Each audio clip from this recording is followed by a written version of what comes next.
See some teams move with regards to English players. England have got a series against India, so they aren't available. So you might be surprised that someone like Sam Curran not being involved in the MR Cape Town anymore. I mean, player of the series in Australia. But your thoughts on the squad that they've managed to put together? We'll flip over to the players that have gone out and come in. I mean, we mentioned it earlier. Ben Stokes is a key player for them, and then also Trent Boult, massive for them because they got the runs here last year, but never got the wickets. You know, so it becomes a formidable team once they join the likes of a KG Rabada, and then all of a sudden they can sort of restrict teams.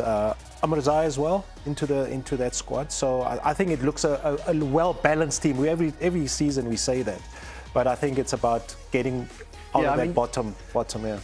Ben Stokes comes in, Rashid Khan. They struggled a little bit from a captaincy perspective, I think, as well, to be totally honest. So those two options for them: Rashid, captain in the first season; Ben Stokes, he's done it at international level. And then obviously you've lost the likes of your Livingstons, your Currans, your Archers who will be away. But I think, would you say that, I mean, Ben Stokes is a massive inclusion. Is he the piece of the puzzle that they've kind of been missing?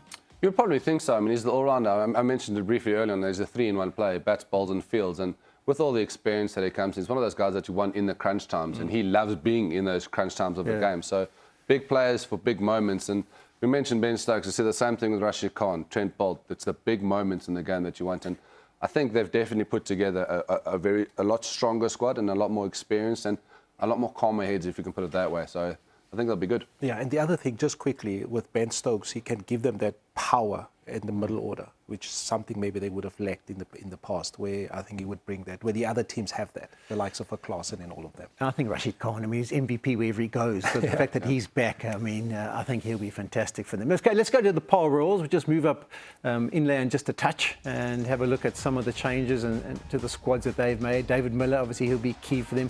Dinesh Karthik's a talking point. You don't often get to see many Indian players in other leagues around the world, but with him having retired, he now gets that opportunity. Any other signings there that you're happy with? I think you probably look at Dain Khalim that's done the swap with Jabbar Shamsi with the Joburg Super Kings. They've let Evan Jones out of their squad, so they had to replace him with another all-rounder, which Dain Khalim has come in and done. Yeah. Sam Hain from England, a very accomplished cricketer, plays for the Birmingham Bears or Warwickshire, as you would know them, Polly, and just a good player in general. Proper, solid, top-order batter, wealth of experience. So I think he'll come in and just calm that top order down. But for me, Mujib Rahman, he is going to be unbelievable on that wicket. And Joe Root's experience, but Dinesh Karthik, experience, but for me, Mujib is the one that's going to come in on those type of wickets that they've been so good with. A big blow, Josh Butler not being there, obviously. I mean, he's huge for them. And then Jabbar Shamsi, you're surprised that he was allowed to go? A little bit surprised, but I mean, they've got a lot of those spinners in there. Pito was outstanding in the CSA20. He's now, you can get a full run there. But the other thing, though, is they'll be very good in their own conditions. You know, I think maybe they need maybe one or two, but they can still get one in the auction. Another seamer maybe when they play in the Highveld, and they need to strike up front with a new ball. But it looks a decent side. A lot of young South Africans that they've retained for the coming season. Yeah, definitely a condition selection as well. I mean, as you say, made for the pole surface to be successful, try and make that a bit of fortress. Only 2 players available still for them to add to their squad, so that might be a bit limiting. Joburg Super Kings, they're the next team we're going to have a squiz at. Probably underperformed. Faf probably wasn't at his best last year. He loves to lead from the front. Absolutely. Faf, I mean, look, a couple of weeks ago in the States, he played for the Texas Super Kings, and he's been in phenomenal form, smashing around the park. So I would expect him to come back and, as you say, make amends for what he did last season. But look, there's a lot of power in that lineup.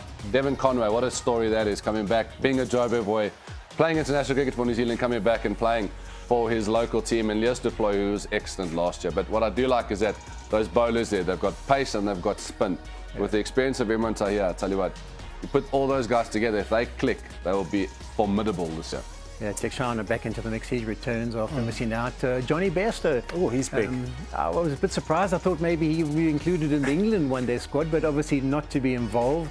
But he could also be a massive player at the top of the order. Huge player. So he's one of those guys that he plays one way, doesn't he? I mean, I know that the Super Kings struggled a little bit last season when they lost early wickets, and that's why Leos du Plooy was so good for them, because he just kept going. But Bairstow brings a lot of experience and just power, you know. But they always find a way, don't they? They just always find a way getting into semi-finals and winning. So they're a good side. Okay, next we go north of the Yukska River, the land of Dricus du Plessis, the UFC champion. I thought I'd just get that in for you there, Maury. Thank you. Yes, look, they were obviously very disappointing last season. In the first season that they had, they were so good with the bat and ball, just dominated everybody, and last season weren't good. So this year, Will Smith, that's their first signing they've made to replace the Phil Salt, who's with England, and very, very explosive batter. Gerber's the same thing, but new coach, Jonathan Trotz, might bring that little bit of flair. Got a few Afghanistan players that he'll know inside and out, and look, Wayne Parnell had a bit of an injury last year, so he'll be back to lead the side. So just the two changes for them, and a lot of guys have made their way out. Phil Salt, De Bruyne, obviously Paul Sterling, Adil Rashid, surprised, but obviously go away with the English commitments. Okay, moving on, then going back down to the coast, Durban Super Giants. You guys don't get to speak because this is Durban. I get to command the floor for this encounter, and let's have a look at their squad. I mean, obviously they got to the final. Noord Ahmed was fantastic for them last season. I thought he was really brilliant and really dictated terms. They were disappointed about the way the final went, but they wouldn't want to change too much. Eastern Cape, okay, we've actually moved on to from Durban, we've gone into Eastern Cape. No changes required here, are there, guys? I mean, of two champions, when you've won 2 titles, you don't have to do much unless there's an injury or you have to tinker with someone who's not available. You can just tinker a little bit. They've got Rulo van der Merwe back, who was very good in the first edition, wasn't he? And he always brings up a fight. I think they're well balanced as well. If you look at that makeup of that squad, Patrick Kruger, who just got a call up now with the national side, an all-rounder, but Overton comes back. Worrell is out. He had a wonderful season for them, and as I said earlier, Polly, I mean, those 3 bowlers won them the tournament. Yeah, Beddingham's done really well, hasn't he? I mean, since he's been involved. Zach Crawley, a bit of a surprise, not too sure what kind of part he played, but great to see Rulo van der Merwe. The Bulldog is back in the Orange Army, and will be thoroughly entertained. I'll be looking for that three-peat, 100%. I mean, they've got the personnel. They're very good at the chess pieces that they've played throughout the season, so it'll be fun to watch. Okay, because I took over the show there for a brief moment, they didn't give me my Durban Super Giants, but here they have. They've got the graphic. It's up and running, and let's have a look at it. There's the replacements. I mean, Kane Williamson is huge, I think, at the top of the order. He maybe create a bit of consistency. Bresky was great. Claessen's been brilliant. And then the bowling department, as I said, Noord Ahmed was brilliant. Keshav Maharaj goes from strength to strength. Marcus Stoinis sees on a more of a permanent deal, so yeah, that's important for them. There's all the signings. Chris Wokes obviously brings a bit of stability, and another good all-rounder that goes to Durban to see if he can do what he can possibly do. Nicholas Purwin, I think, was a blow. I mean, you know, he played just a small part, but obviously won't be involved. And Reece Topley with the South African, I mean, the English commitments, he won't be involved. Okay, well, let's have a look at the purse. MR Cape Town are the ones who've got the most to spend. I mean, they've got rid of quite a few of the players. They're not involved. But if we have a look at the purses and the positions that's still to be filled, wild cards, what wild cards could you see? Are there any rookies we should be looking out for? Well, look, I think there will be a few rookies that we can look out for. I don't think I'm going to name them because obviously they were all busy with the SA Under-19 or the World Cup that they had last year. So what I'm looking forward to is seeing the youngsters that were signed last year getting an opportunity. Quinama Parker, Lando Pretoria, Steve Stoll. We're nice to see them having a go at the tournament this year. But look, Mumbai will have to, MI will have to definitely be looking for some guys, especially a younger group that I think needs to be coming in just to fill out the gaps and be given an opportunity. But yeah, there'll definitely be some exciting buys, I think. Some life-changing buys, Polly, as we call it. They're a bit tight there in the Cape, aren't they? 8 million still to spend, then Paul still have 12, almost 12 bar to spend. Well, what's happening? It goes down to the way they perform. They want to make sure they spend their money wisely this time around and make sure they get everything just on point. So that is basically the wrap-up for us. I mean, great to get your guys' thoughts about the SA20 3rd edition, where the auction might or won't go. We're excited by the names that we've got and excited by the possibilities that could be in the strengthening of the squads. That is when the auction is going to be taking place, 1st of October at 4:30 South African time, and obviously with all the ownership, a lot of it coming from India, you need to know that at 8 o'clock Indian Standard Time, they'll be able to tune in and have a look, see as to who goes to what team and which teams are strengthened in the right way. So that's all we've got for you this evening, and obviously there's a few little things that we want to go just before we leave. In the cauldron of battle, it'll be a couple of players and coaches. We've got their thoughts, and as we play our way out, they'll give you the insights as to what they expect. It was an awesome day. It was just it was the inaugural season, I guess. So just to be a part of it was something all of us as players were looking forward to. To get picked by the SG eventually was an incredible experience, and I thoroughly enjoyed my time there. Yeah, it was a nerve-wracking day. I think it was caught pretty late in the auction, so for me it was, I mean, the first 2 hours are pretty exciting and your adrenaline's up, and then it's a bit like a test match. You're waiting and a bit of flows and ebbs and flows, but yeah, it was pretty cool, and you know, when you get the news that you're going to be bought, it's really cool and a nice feeling. I was a little shocked and a little disappointed.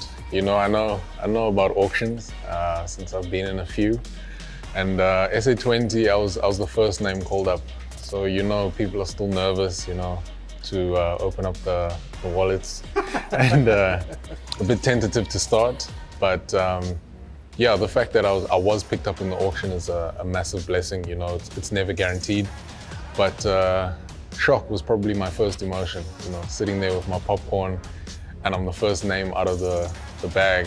I couldn't speak, I couldn't swallow, I couldn't do anything. I was just sitting staring at the TV. Obviously, a really exciting tournament. That's the SA20, and to have won it consecutively, I probably never thought it was going to happen, but I mean, we're here now, and obviously it's great for us as a team, as a franchise, to have made 2 finals firstly, and then to put the cherry on top of both of them is pretty cool. So excited, looking forward to season 3, and hopefully we can carry a bit of what we've done in season 1 and 2 into this next season.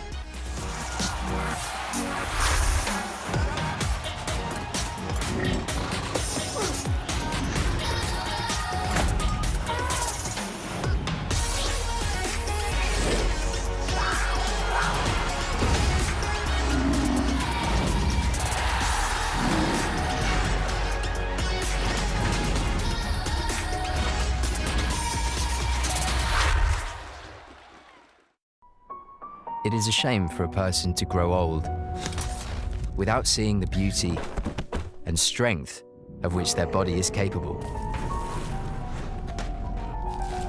You have the tools. You have the knowledge. You have no excuses. Train to perform with Phoenix 8. Start strength training. The ultimate smartwatch, only from Garmin.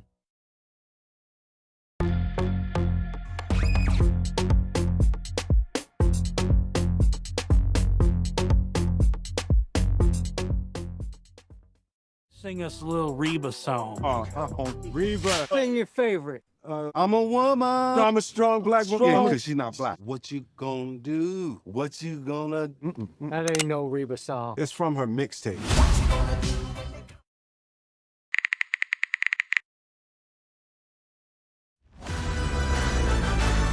My name is Andile Simelane. I'm a betting all-rounder. I started playing cricket in grade 3. At that time, it was called KFC Mini Cricket. I actually didn't know I have a talent to play cricket. I remember my friend calling me to go play, and I told him I was not keen. Then he told me we're getting free KFC. Then I was like, nah, I have to go, because we're getting free food. Everyone likes free food. I remember Coach Mapena saw me. Then he invited me to hardball cricket at John Dube. It's a high school close to where I live. From there, he saw that I have a talent to play cricket. After that, went for under-11 KZN trials. I didn't make it. Then the following year, that's where I made under-13. That's where everything changed for me. Coaches saw me, because at that time I was more as a bowler, you know. In primary school, I went to Pumelela JP School at Kwamashu. I went there for grade 1 till grade 7. And I think grade 6, that's where I got a scholarship at Maritzburg College. But going to Maritzburg College and become a boarder, it was not easy for me, staying away from home, friends, you know. Following year, I made KZN under 15 for college. That's where the coaches saw me, and then I got invited to camps. At that time, it was called TAP camps. I think that's where also I managed to get more information about cricket because I was still young. I thought cricket was just like a sport that I would play, and after high school maybe I'll do something else. But I think when I got to college, I had like an understanding, you know, that I can actually become a professional. I can do a lot of things, you know, I can make a lot of teams. And that's where like my mind changed and I fell in love with the sport. I think what inspires me was growing up watching Andile Peshugayo, Kaya Zondo, because they're also from Durban. So ever since I was a kid, growing up, going to watch Dolphins at Kingsmead, watching them play, I think that's where I told myself that I also want to be part of like Dolphins and play in front of the crowd, you know. I think that's where I actually thought like I can have a career, you know. Last year, I didn't get a chance to come here, but this year, to get a chance, it's something special to me. Working with the best coaches and also the overseas players, it's something that I can't even like say it now. How do I feel right now? But it's very exciting to be part of the defending champions. Obviously, no one likes to lose. I think this season I'm very excited to be part of the team and make sure that I get my name written down for history, you know. Yeah, this couple of days I've been working with Dale and I think he has helped me a lot. He has added like few things to my bowling and I think those things have helped me a lot. And for batting, I've been working with Sarah. Since I started becoming a professional cricket and also playing for Dolphins. He has been helping me a lot with my batting.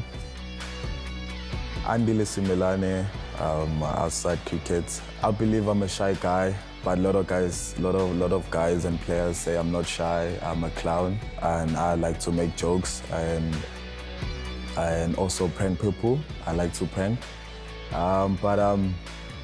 yeah, man, if we are, I like to chill with players and also I like to create conversations with our players and just to find out about themselves, about them, like outside cricket, you know, about their life. Growing up, I always wanted to be here, to be part of the best teams in the world. So it will be something that it will be history for me, something that I'll never forget.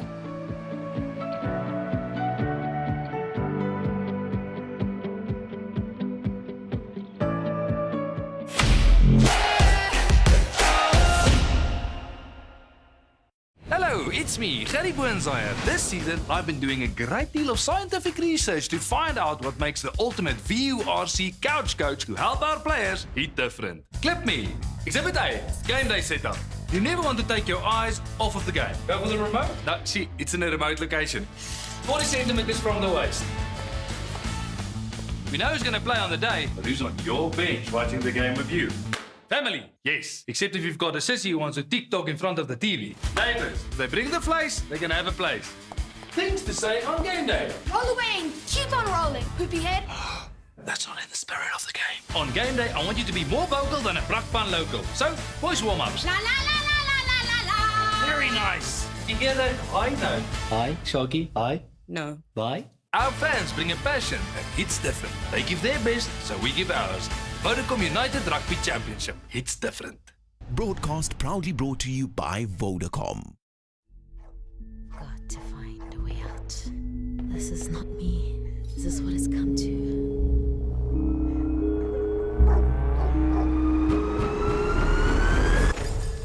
Soft life.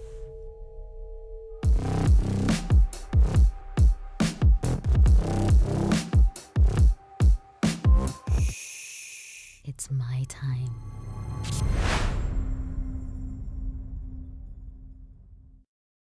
Here's your chance to rep your school on the national stage. It's track and field. We're #building champions. It's all going down live on SuperSport.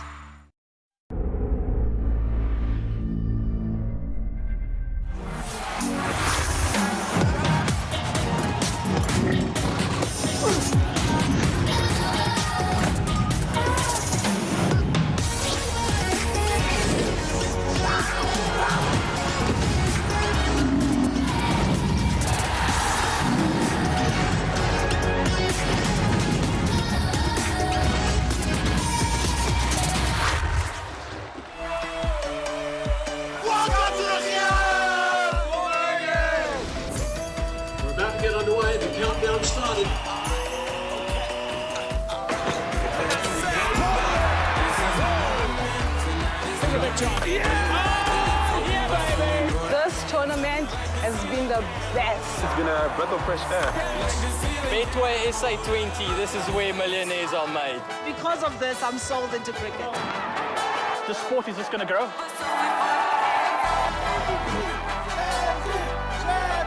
Best thing that's happened to South African cricket. Good hit. Terrific connection. Oh, yes. Bowled him. And again. Yes, sir. Sunrisers Eastern Cape win the second edition of the Betway SA20.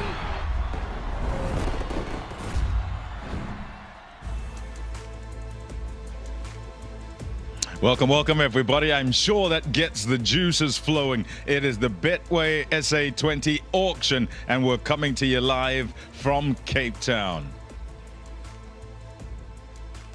Yeah, you're wondering who it is because it's all a bit blurry there as you look at your screens. They're all here. They're all coming to make sure they sort their teams out. Kumar Sangakkara there, Alan Donald.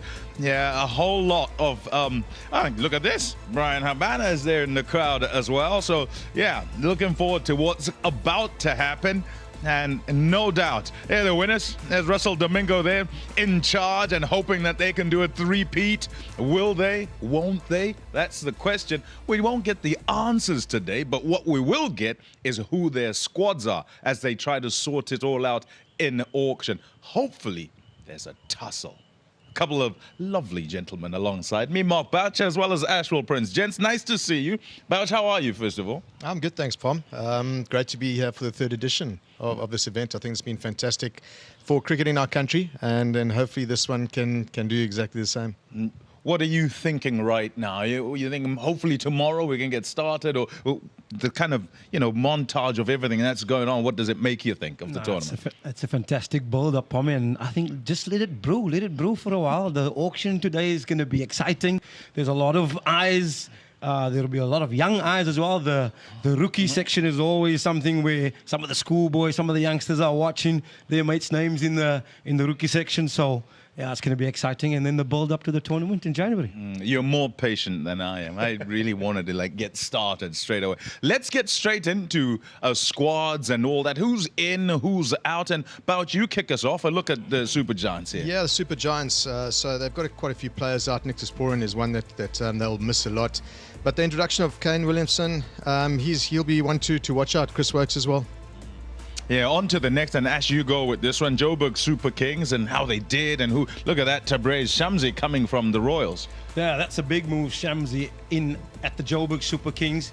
And Devon Conway, is good to see him. Johnny Bairstow, so some big names, big overseas players choosing the Betway SA20 competition. Yeah, some might say Devon Conway is coming back home, so to speak, because he played there. Of course, he did play in Durban as well. On to the next one. MI Cape Town, home now for you, right? No, actually, it's changed as well, isn't it? Yeah. What do you reckon about that? Yeah, MI Cape Town, they've got some big changes. A lot of internationals that have been released there as well. But then look at who's in. Ben Stokes, Omar Zai, Bolt. I mean, if you want to boost your squad, those are three names to boost them with. Yeah, they don't come any bigger than Ben Stokes, I guess. And if he was in the auction rather than drafted already, there might be absolute chaos. On to the Royals. They've got a whole lot of cash to go. We'll get to that. But what are your thoughts on them as you see who's in and out? Yeah, they've got a lot of cash available.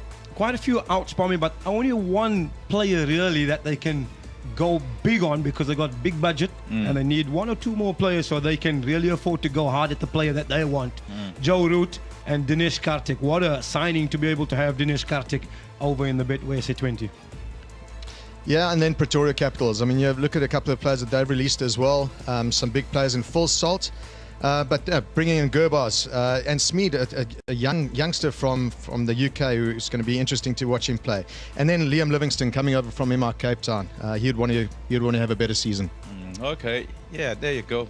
There you go. Defending champions, Pom, what do we say? Ruler van der Merwe is the standout guy coming back into the competition.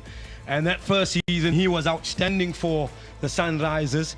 The big player there on the out section, Daniel Waddle, he started so well for them in the power play and replacing his overs in the power play, setting the tone for the Sunrisers. Who's going to replace him? Yeah, Frankie, do you remember me? Are you with me? Come on. It's so early and you're already off the bus. This is a look at what's important, which is the purse remaining, Bouch. And as you look at that, what does it say, actually, you know, with how much money is left? Paul Rules have got a lot of money left. As Ashel was saying, only one player to get, though. There are a couple of teams within there, like Durban Super Giants, you know, not a lot of money, but having a look at all the sides, you know, I don't know if it's going to be a long auction, but a couple of interesting teams that might have a couple of interesting picks. From a Sunrisers point of view, one of the lowest purses, but on the contrary, you would say probably one of the most settled teams. So do you want to have a lot of money available, or do you want to have a settled team? I'm sure Russell Domingo and Eddie Burrell saying, we're pretty happy at the moment. All will be revealed. Don't worry, we'll see how it goes, how they use that money. Let's get outside now, though. Lovely lady Ngobile is out there, and she's got a couple of guests. I'm not so sure about the guests, actually. There's certainly one of them I'm not sure about. I don't mind the other. Over to you, Ngobile. Yes, Pommy, we are here. Obviously, I am so excited for the Betway SA20 Season 3. I'm not alone. I am with the boys. I've got Dale Steyn, I've got Chris Morris. We are talking Season 3, boys. How are we feeling? Pretty good. I'm excited for today. It's obviously a big day for a lot of players around the country, but there'll be a few guys that will be sitting on the edge of their seats just watching the TV very, very carefully. But look, a great occasion today for cricket in South Africa, and just looking forward to getting started. And you, defending champions coming through, you guys have a big target on your back. Yeah, I was told it's 100 days today till the first game. I never want to wish my life away. 100 days is a great amount of days, but I am really excited for that first game of the season. And another season, 2 out of 2 so far for the Sunrisers Eastern Cape. It would be lovely to make it 3 out of 3. And boys, when we're talking new players, there's obviously a lot of new ones to look out for. It's happening today. We're going to see who's going to get selected. What are we anticipating? Well, look, especially for today, I mean, we speak about the Sunrisers. You guys have got some unbelievable players coming in to do the replacement spots for the guys that have left. As a bowling coach coming in now, surely, when you've got a new guy coming in, how do you introduce them to the GSNP? What's the first thing you're going to say to them when they get there in Gqeberha? I leave the players to do that, really. The players kind of get along. They love their golf down there. St. Francis is not too far away, so there's good food. All these guys, there's some fishing, good wine. You know, the lure is there. And St. George's is one of my favourite places to play cricket. I think half of my job is to tell them about the memories that I've had there, created wonderful games, and get them excited to create their own, you know, and the SA20 is a wonderful opportunity to do exactly that. Yeah, for me, what would the message be for your guys that have already played for you, have done the double, possible three-peat? What's the message that you'll be giving to the guys this season? Try and do the same we did in the previous 2 seasons, and then just look for the little bit more, you know, look for a little edge somewhere else that we can to beat other teams. Everybody else is always going to try and better themselves, but if you've got a formula that works and a recipe that works, you try and stick to it, but you always try and improve as much as you can. Well, it's definitely going to be an interesting one. Well, let's take a look at what the winners or the defending champions fixtures look like for Season 3, the Eastern Cape Sunrisers. Welcome one and all, wherever you may be. Welcome to Incredible as we look ahead to Season 3 of the Betway SA20. The opening game at 5:30 p.m. on 9 January sees MI Cape Town visiting the back-to-back defending champions, the Sunrisers Eastern Cape. St. George's Park is the home of the iconic Brass Band and the Orange Army, where Markham, Bartman, Stubbs, along with newcomers Zach Crawley and the rest of the superstars in orange will once again look to rise to the occasion. We're excited to welcome back Season 1 Bowler of the Season, Roelof the Bulldog van der Merwe.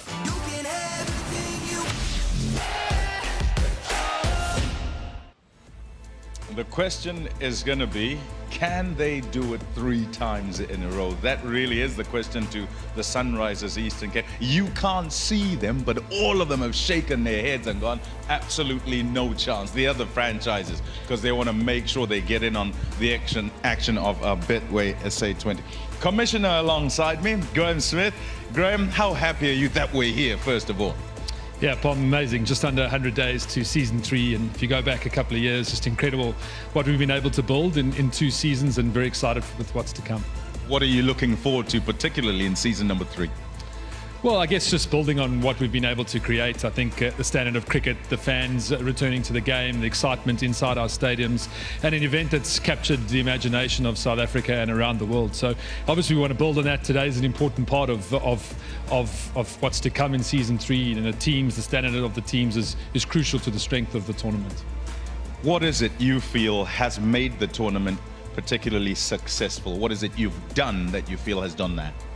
Yeah, I don't think you can build these type of events without the right type of partners. So you have to, the 6 franchises are incredible at what they do. They're equally competitive. They've built some amazing teams over the last 2 years, both local and international talent. And this year is no different, as we see the squads already coming into season 3 pre today's auction, looking very, very strong, and we're very excited.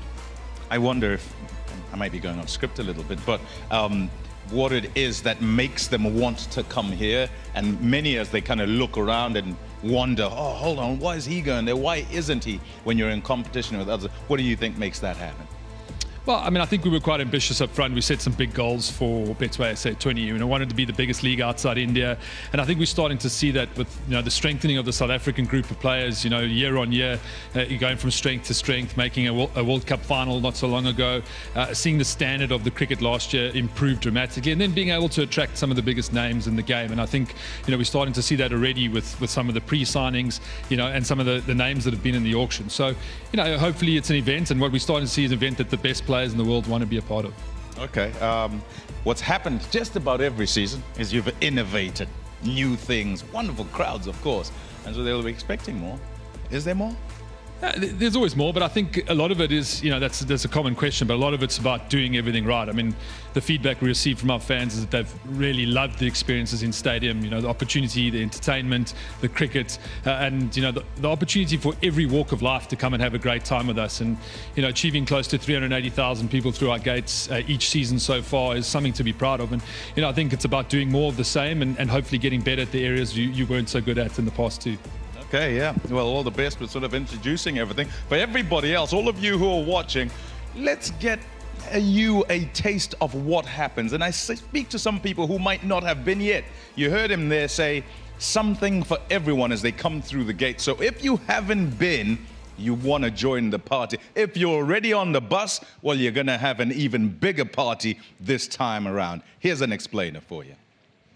Mzansi's explosive T20 league, the Betway SA20 is back.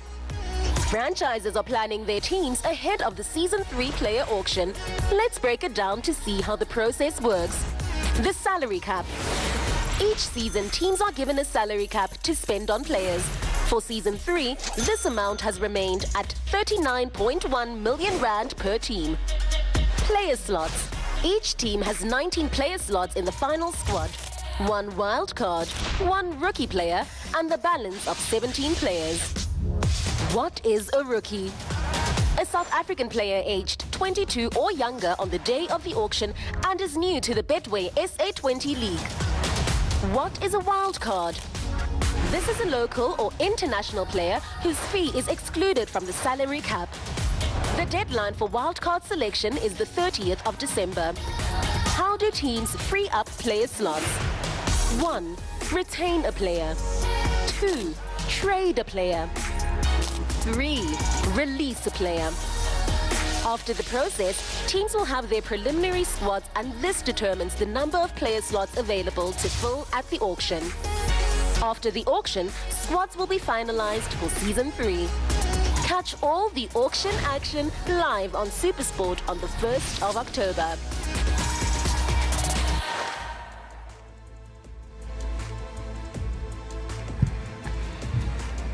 Afternoon, everybody, and welcome to the auction for Season 3. I want to thank Pommy for taking up my entire speech in that interview. And so now we're going to have to dovetail a little bit. But initially, can I just do some welcomes? I know it's been election time at Cricket South Africa, and we would like to welcome both Rian Richards and Pearl Maposhe from Cricket South Africa Board and Members Council. Welcome to you. And Elias Masalela from MultiChoice, the chair. It's the first time you're joining us at an auction, so welcome. To the rest of the honoured guests, our partners that are so crucial to the growth of Betway SA20, and obviously to our franchises. As I said to you last night, you know how much we value you, the effort you make to be out here at this time of the year with so much happening in your lives. We know this is an important part of season 3 for you. With over $4 million in prize money, we know how crucial your squads are to the success of season 3. I mentioned earlier, we set some massive goals at Betway SA20 to be the biggest league outside the IPL, the #1 sport and entertainment brand in South Africa. And I think after 2 years, we've certainly established ourselves as one of the biggest events to come to South Africa on an annual basis. For us, our ambitions remain to make sure that we keep delivering at that level. And obviously, cricket is the core of what we do.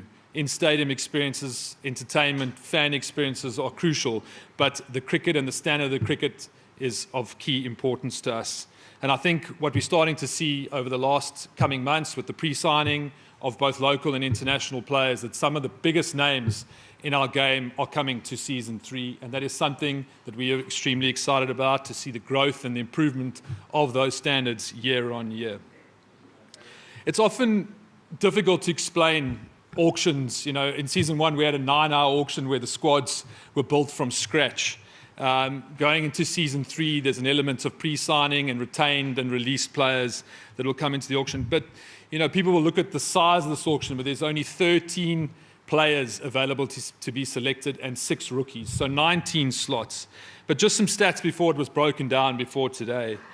580 names entered into the auction for just 13 slots from 21 countries. So amongst the talent that you see already on the pre-signed list, it's starting to show a story of how people want to be a part of this event.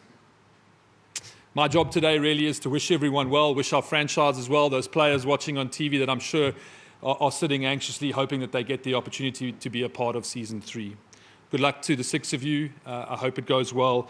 And now I'd like to introduce again our auctioneer from season 1, Richard Madley.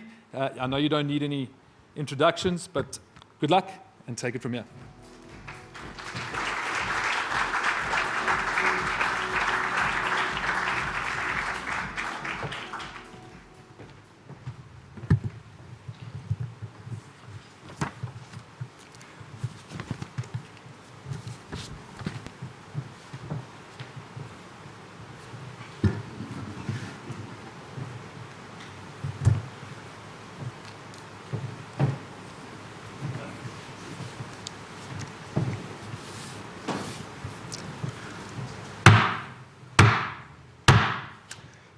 Well, good afternoon, ladies and gentlemen, and welcome. Welcome to the Betway SA20 player auction. I am Richard Madley, your auctioneer for the day. My pleasure to be here. As Graham said, 188 names submitted for the auction today, just 13 slots available. So competition will be keen. I know you've all done your homework and you've read the terms and conditions and signed the agreement. So without further ado, it'll be my pleasure to offer the players to you. We'll offer them to you in set order, starting with batters, followed by wicket keepers, all-rounders, fast bowlers and spin bowlers. At the end of those sets, we will then move to the express section, whereby you will select the players that you want to be presented or represented in the second round. And then finally, most importantly, we've got the rookie draft. And so we've got 3 sections in today's sale. I wish you well and good luck to you all. So then, I'd like to invite up the stage to help me then today, picking the players' names, because the names will be chosen at random. I'm inviting up, first of all, Daniela Hugo, and who's representing Curo Durbanville. Daniela is one of the young cricketers participating in the newly launched Schools SA20 League. Welcome, Daniela. And I'm joined by Sinipa. Thank you very much. Sinipa is going to help her as well. So this is the moment when all your preparation comes to fruition. The first player in the Betway SA20 player auction number 3 in the batsman section, the batter section, the first player out of the bag. Would you draw, please, Daniela?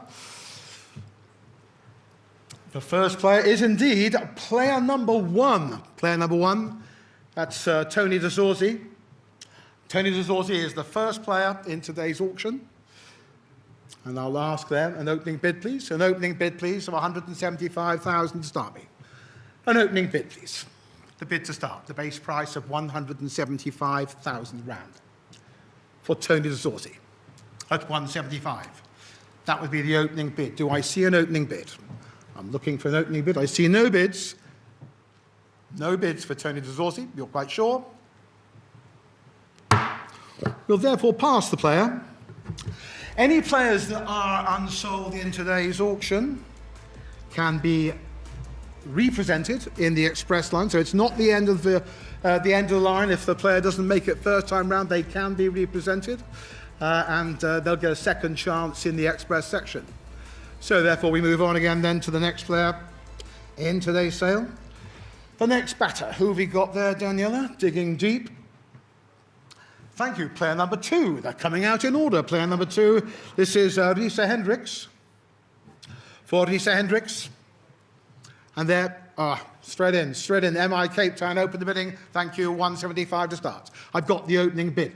I have the opening bid to start now. 175,000 comes from MI Cape Town. Straight in now.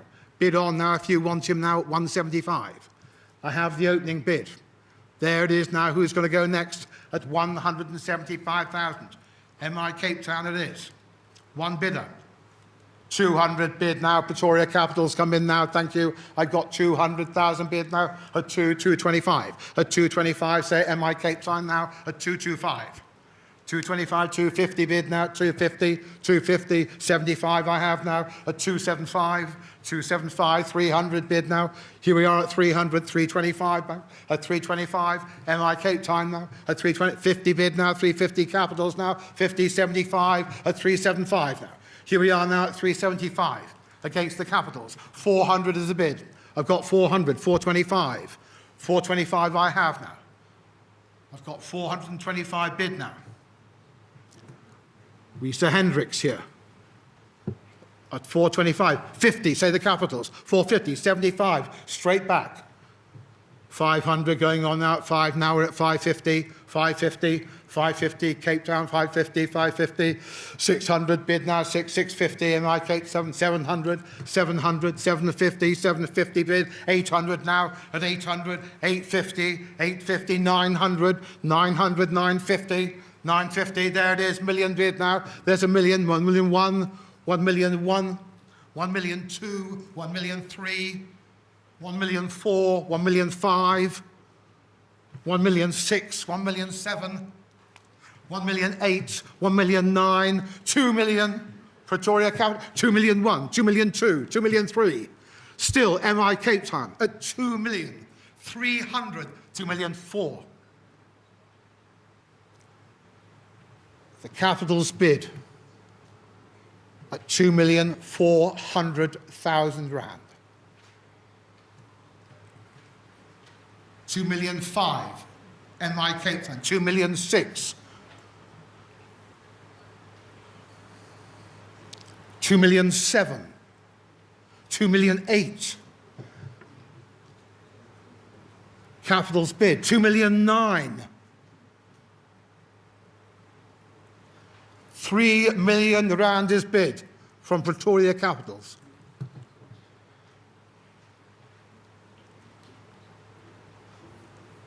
$3 million.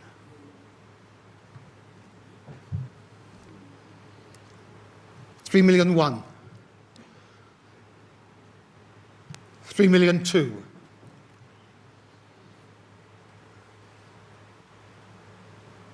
3,200,000 rand with Pretoria Capitals.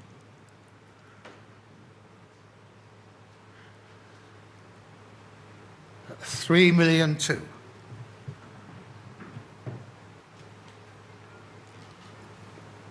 $3 million 3. MI Cape Town.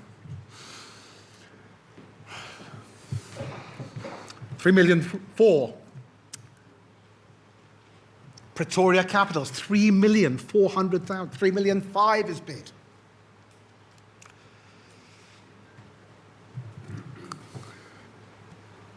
£3,500,000. Risa Hendricks, 3,600,000.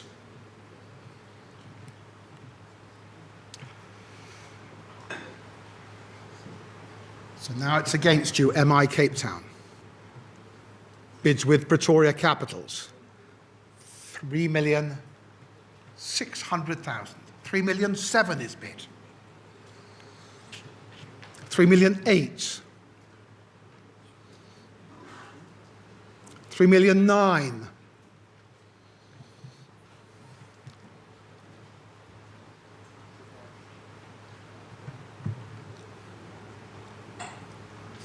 $4 million is bid from Pretoria Capitals. 4,100,000, say MI Cape Town.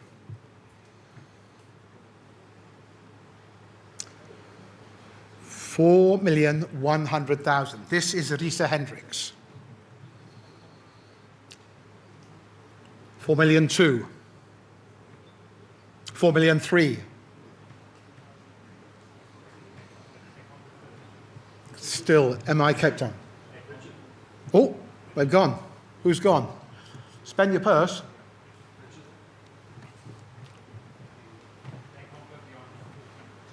Who can't?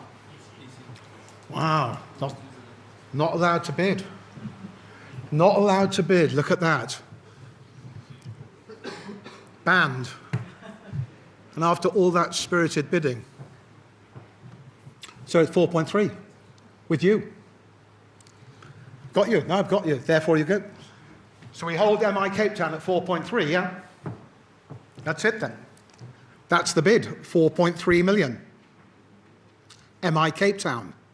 Pretoria Capitals, banned from the auction. So early on as well. There's the bid. Well, anybody else come in? Then that's the bid, then, at 4,300,000. This is Risa Hendricks, going once, going twice. Fair warning. At 4,300,000. Sold, MI Cape Town.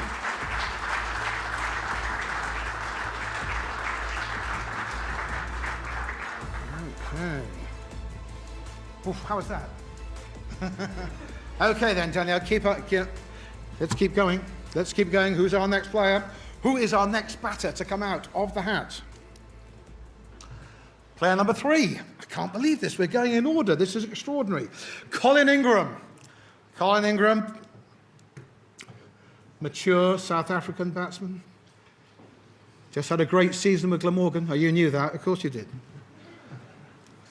175 bid to start now. MI Cape Town comes straight in at 175. Straight in at 175 now. At 175,000, the opening bid.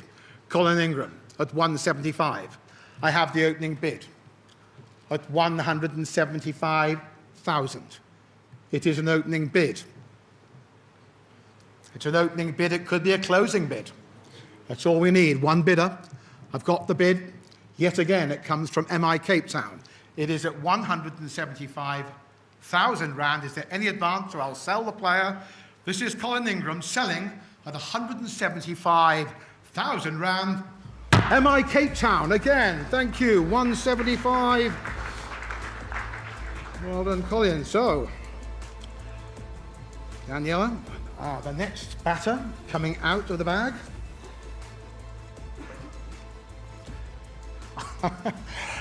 Guess what? It's number 4, player number 4. This is extraordinary. You must do my lottery numbers for me on Saturday evening. Evan Lewis. Evan Lewis is next up. West Indian batter. And straight in here, I've got to open the bidding. I start the bidding here at 1,500,000. Straight in to start here at 1,500,000. An opening bid no less than 1,500,000 to start me off. To start off the bidding. That's his base price, no lower. It's got to be 1,500,000 to start now. Do I see anybody? Yes or no? Evan Lewis at 1,500,000. I see no bids. You're all quite sure. Well, we'll pass, Evan, and possibly he may be called back later on in the day, along with any other unsold players. And the fifth batter in today's auction, being picked out of the bag now. You're not going to believe this. It's player number 5. In all the time I've been doing this, it's never happened before. Player number 5. Well, of course, it's Temba Bavuma. Temba Bavuma is our 5th batter up. So, what are we going to say there? 175 to start me off. An opening bid, please, of 175,000 for Temba Bavuma at 175. An opening bid at 175,000. This is Temba Bavuma. I'm looking for a bid. I see no bids for Temba Bavuma. I'll ask one last time at 175. Right, we'll leave Temba for the moment. Thank you. He'll go into the box here. And the next one out of the hat. The next batter. Batter number 8. Number 8. It's our first rookie of the day. So, this is Devan Murray. Devan Murray, the first rookie in today's auction. Batter number 8. So, for Devan, haven't even got a photograph of him to look at. Well, this is your day, Devan, I hope. I'll ask 175 to start there. I'm going to ask 175,000. I'm looking for an opening bid for our first rookie of the day at 175. An opening bid is there. Has anybody marked him at 175,000? Do I see that opening bid at 175? Yes or no now? Quite sure at 175. Well, we're going to pass Stephen at this stage. Thank you very much.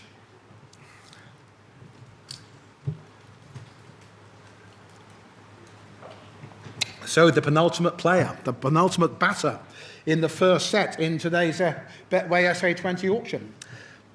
Thank you very much, and it is player number 7. Thank you very much. Player number 7, Zubair Hamza. Zubair Hamza is the next batter up. And the base price there, start me please at 175. Start me at 175,000. 175,000 to start me here. An opening bid. Who'd like to bid me? I'm looking for 175 for that opening bid. Zubair Hamza at 175. I see no bids. You're all quite sure. And if you're quite sure, we'll pass him for the moment. Thank you very much, and possibly come back later on in the auction. So by my reckoning, you've got one batter left, do you think, Daniela? She has. And let's hope the system works, for it should be, and indeed it is. It is player number 6, thank you. It's Marcus Ackerman. Marcus Ackerman is the final batter in today's specialist batter section.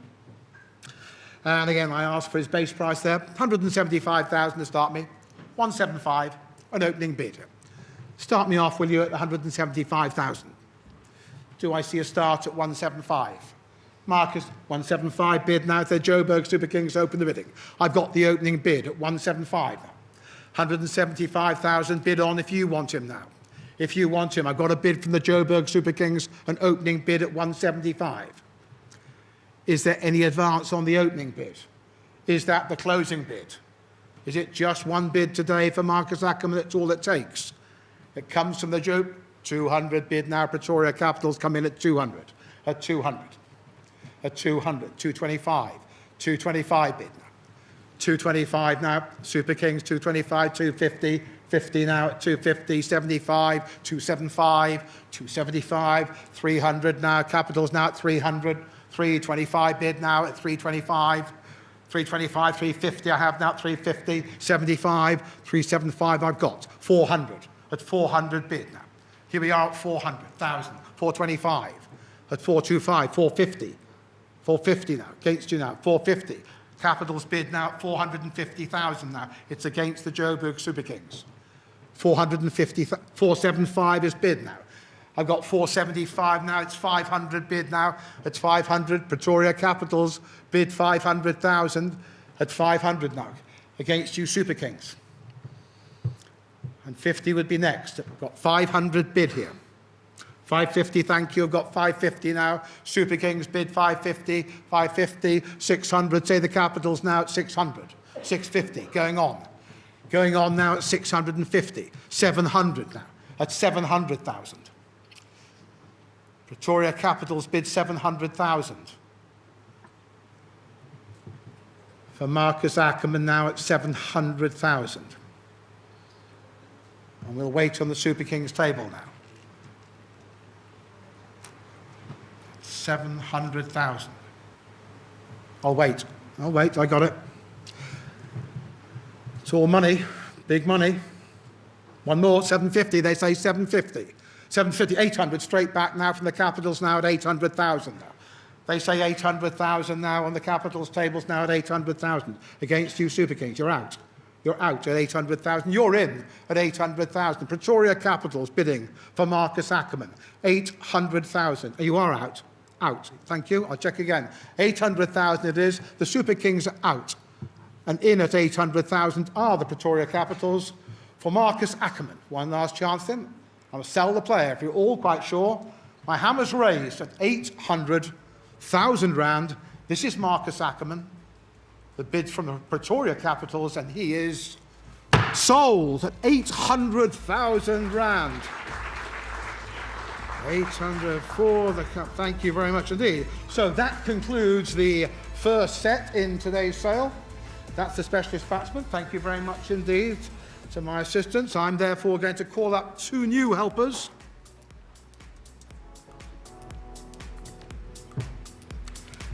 I'm going to call on stage now.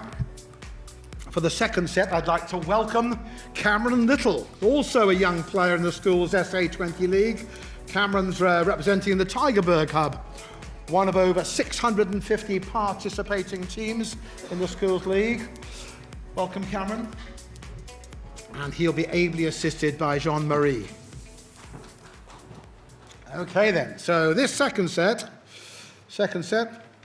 close to my heart, specialist wicket keepers. It was a long time ago, but that was anyway. So, wicket keepers. Here we go then. Who's going to be the first wicket keeper to be presented in the Betway SA20 player auction today? Thank you. It's player number 10. Player number 10. So player number 10 is Rivaldo Munsami. Rivaldo Munsami is the first wicket keeper in today's auction. There he is, and I'm going to ask 175 for him. I'm asking for an opening bid of 175,000 at 175 now. 175,000. Looking for that opening bid. Do I see that bid at 175? Seeing no bids at 175, in which case we'll pass Rivaldo for the time being and pull another keeper out of the bag if you wouldn't mind. Cameron, thank you. Next wicket keeper in set number 2 in today's auction. Thank you. Player number 13. This is Grant Rulofsson. Grant Rulofsson is the next wicket keeper up. And again, I ask for Grant 175. I'm asking 175 for him. That's his base price at 175,000. Is he on your list at 175? Grant Rulofsson at 175,000. Do I see a bid? I'm looking, seeing no bids at 175. We'll pass the player. Leave Grant for the time being. Of course, he could come back later in the auction. That's the opportunity that the teams have to bring players back who've been unsold in the first round. So it's not the end of the day. Don't get despondent if you haven't sold yet. So who's our next player coming out? The third wicket keeper in set number 2 in today's auction. It's player number 9. Player number 9. This is Ruben Herman. Ruben Herman is the next wicket keeper up, and 175,000 for him, please. 175 to start me. That opening bid of 175,000. I'm looking for the opening bid. Can I see a bid for Ruben? 175 bid. Thank you. The Pile Royals enter the fray. Welcome now. The Royals open now at 175.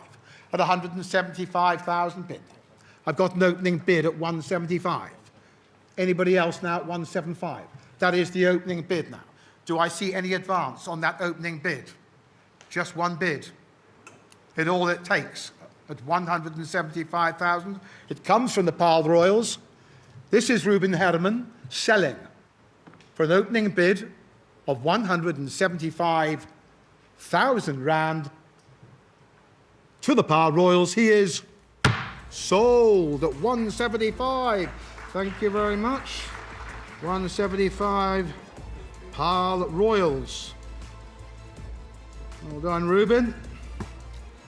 Next keeper up in this specialist set. Thank you. It's player number 11. Player number 11. It's Slade van Staden. Slade van Staden is the next young wicketkeeper up. He's a rookie again. Second rookie in today's auction. 20 years of age. There he is. So, for Slade van Staden, 175,000, please, to start me off there at 175. That opening bid to start me. Who'll go first at 175? Do you need a keeper at 175,000? I'm looking for an opening bid. Looking for the opening bid of 175,000, but I see no bids. No bids. So no bidding at 175,000. The player is unsold at this moment in the auction. The player is unsold. Thank you. And that takes me on then to the next wicketkeeper, which Cameron's going to draw at random from the velvet bag. Thank you, John Marie. Okay, player number 14. Player number 14 from the West Indies. It's Jewel Andrew. Jewel Andrew is our next wicketkeeper. Just 17 years of age. And there he is, probably the youngest player in the auction. And for Jewel Andrew, would you start me there, please, at 175? Would you start me there, 175,000? That would be the opening bid, the base price, the reserve price of 175,000. Do I see that bid anywhere at 175? Seeing no bids, in which case, for Jewel Andrew, I will say he's unsold. I've got the penultimate player next coming up, thank you, into the unsold, into the wicketkeeper set. It's player number 12, another rookie. Player number 12. So this is Mikael Prince. Mikael Prince is the next keeper in this set. Another rookie, 20 years of age. So for Mikael, let's have a look then. 175, please. 175,000 straight in now to start me off now at 175. An opening bid, will you hear, at 175,000? Is there the opening bid now to start the auction now at 175? I'm looking for that opening bid. I'm seeing no bids though. No bids at this stage. For this young keeper at 175,000 rand, you're quite sure. We'll pass the player. Thank you. And move on to what should be the last wicketkeeper in today's specialist set. By my reckoning, it could be, and indeed it is. It is player number 15 from Ireland. It's Lorcan Tucker. Lorcan Tucker is the next wicketkeeper up for grabs in today's auction, and I've got a base price there, and I start at 425. I start at 425,000 now. Who's going to bid now? Who's going to bid the base price of 425,000 for Lorcan Tucker at 425? Is he on your list as a keeper at 425,000 rand? I've got to look for that as the opening bid. I'm looking for the bid. I'm seeing no bidding at 425, in which case Lorcan Tucker is unsold. Thank you both. We will then move on then to our next set. Our next set then The third set in today's Betway SA20 player auction. The all-rounder set. Welcome back, Daniela. We're an old hand at this now, done it before. Welcome, Sinapa. Here we go again. In your bag, you've got 8 all-rounders, the all-rounder section. Let's see where we go with those. How many you pick out the first all-rounder in this particular set? Thank you very much. It's player number 21. It's Andile Mugakane. Andile Mugakane is the first all-rounder in today's auction. And for Andile, would you give me 175,000 to start me there, please? An opening bid of 175. I'm looking for that opening bid of 175,000 rand. For Andile Mugakane at 175,000. Looking for the opening bid. I'm seeing no bids. I shan't dwell. There's no bidding at 175. You're quite sure. We'll pass the player for the time being. Thank you. Andile is unsold. So our next all-rounder in our third set in today's auction. Thank you. It's player number 22. That's Dean Forrester. Dean Forrester is the next all-rounder up, and his base price is 175,000 rand. So bid that, please, if you'd like him now at 175. Start me off now, will you, at 175,000? Will you start the bidding at 175? At 175,000. To open up at 175. 175,000. I'm looking. A lot of potential there. A lot of potential, I'm sure. At 175,000, though, Dean remains unsold at this stage. We'll bring up another all-rounder, though, from this particular set. The third all-rounder in set number 3. Thank you. It's player number 17. It's Dwan Janssen. Dwan Janssen is the next all-rounder up. And for Dwan, 175 to start me there, please. 175,000 rand. To start me off now, at 175,000. An opening bid. Is he on your list at 175,000? Dwan Janssen here now at 175. Do I see that bid to start the auction? At 175. No bids at 175, quite sure at 175. Dwan Janssen remains unsold at this stage. You may see him later. Thank you. Next all-rounder, the fourth all-rounder in the set. Thank you. It's player number 23. From Sri Lanka, Kamindu Mendis. Kamindu Mendis is the next all-rounder, first Sri Lankan in the auction today. And for Kamindu, I'm asking 850,000 to start here. Straight in now at 850,000 now. That will be the opening bid, 850,000, no less now. That's his base price now at 850. Looking at 850,000. Is there a bid now at 850? I'm looking. I'm seeing no bids. I'll ask one more time, is there 850,000 in the room? The answer was no, so Kamindu, I'm afraid, are unsold at this stage. I've got another all-rounder, though, coming in this set of 8. Thank you. It's player number 18. This is Vian Lubba. Vian Lubba is the next all-rounder up. And for Vian, I'm asking 175,000 for him. An opening bid here, 175 bid now. Joburg Super Kings open the bidding now. They open at 175. Opening up at 175 now. Who goes on from here? I've got the opening bid here. I have the opening bid now. Do I see any advance at 175,000? I've got the opening bid now. Vian Lubba at 175. At 175,000 it is now, opening up now. That's my opening bid. Is that my closing bid? Just one bid. One bid is all it takes. I've got the bid of 175. It's coming from the Joburg Super Kings. This is Vihan Lover selling at 175,000 rand to the Joburg Super Kings. He is sold at 175. 175. Joburg Super Kings. Very intimate little bidding. Just the two of you today. Well, you lost your friends last night.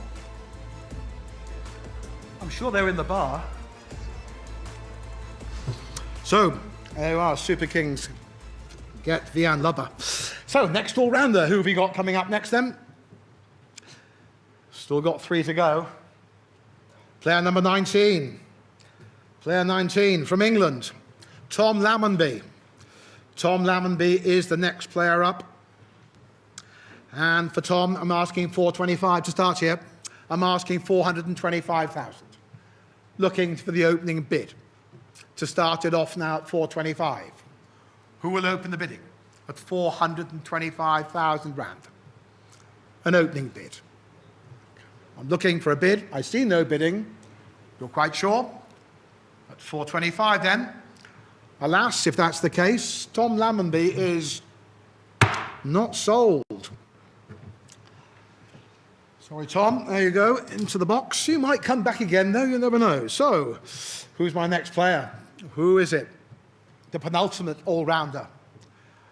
Player number 20, thank you. This is Matthew Boast. Matthew Boast, South African all-rounder.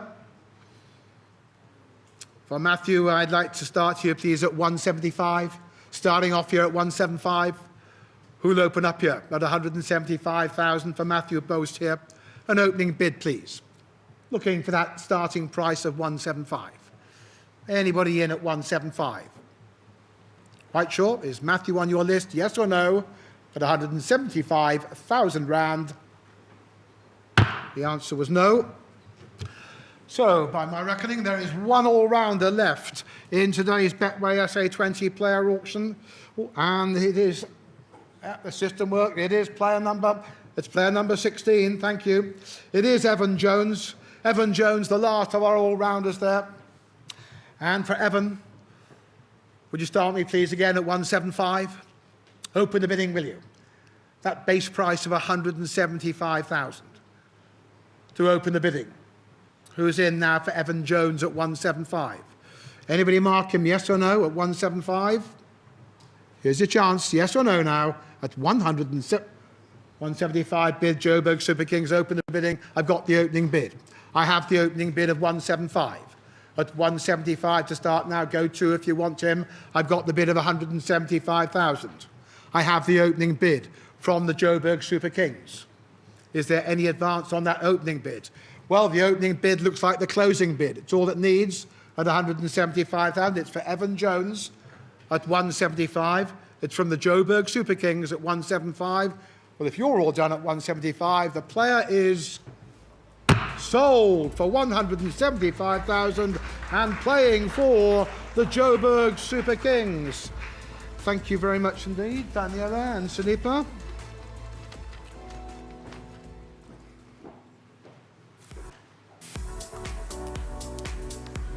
So I'd like to call back on stage to help me pick the fast bowlers now, Cameron and Jean-Marie. Old hand now, done it before now, you know how it works, don't you? There we are, that's it. This time it's a bigger set, the biggest set of the day. Here are the fast bowlers. We've got 10 fast bowlers to offer you today, ladies and gentlemen. 10 of them. And the first one will be drawn at random from the velvet bag. Thank you, Cameron. Who have we got first? Wow, thank you. Player number 33. 33. That's Matthew Potts. Matthew Potts, England fast bowler. Well, for Matthew, where do I start there? He's got a base price of 425. So that's what I asked. I asked 425 to start off now. I asked for that base price now for Matthew Potts at 425,000. Is he on your list now at 425? That opening bid.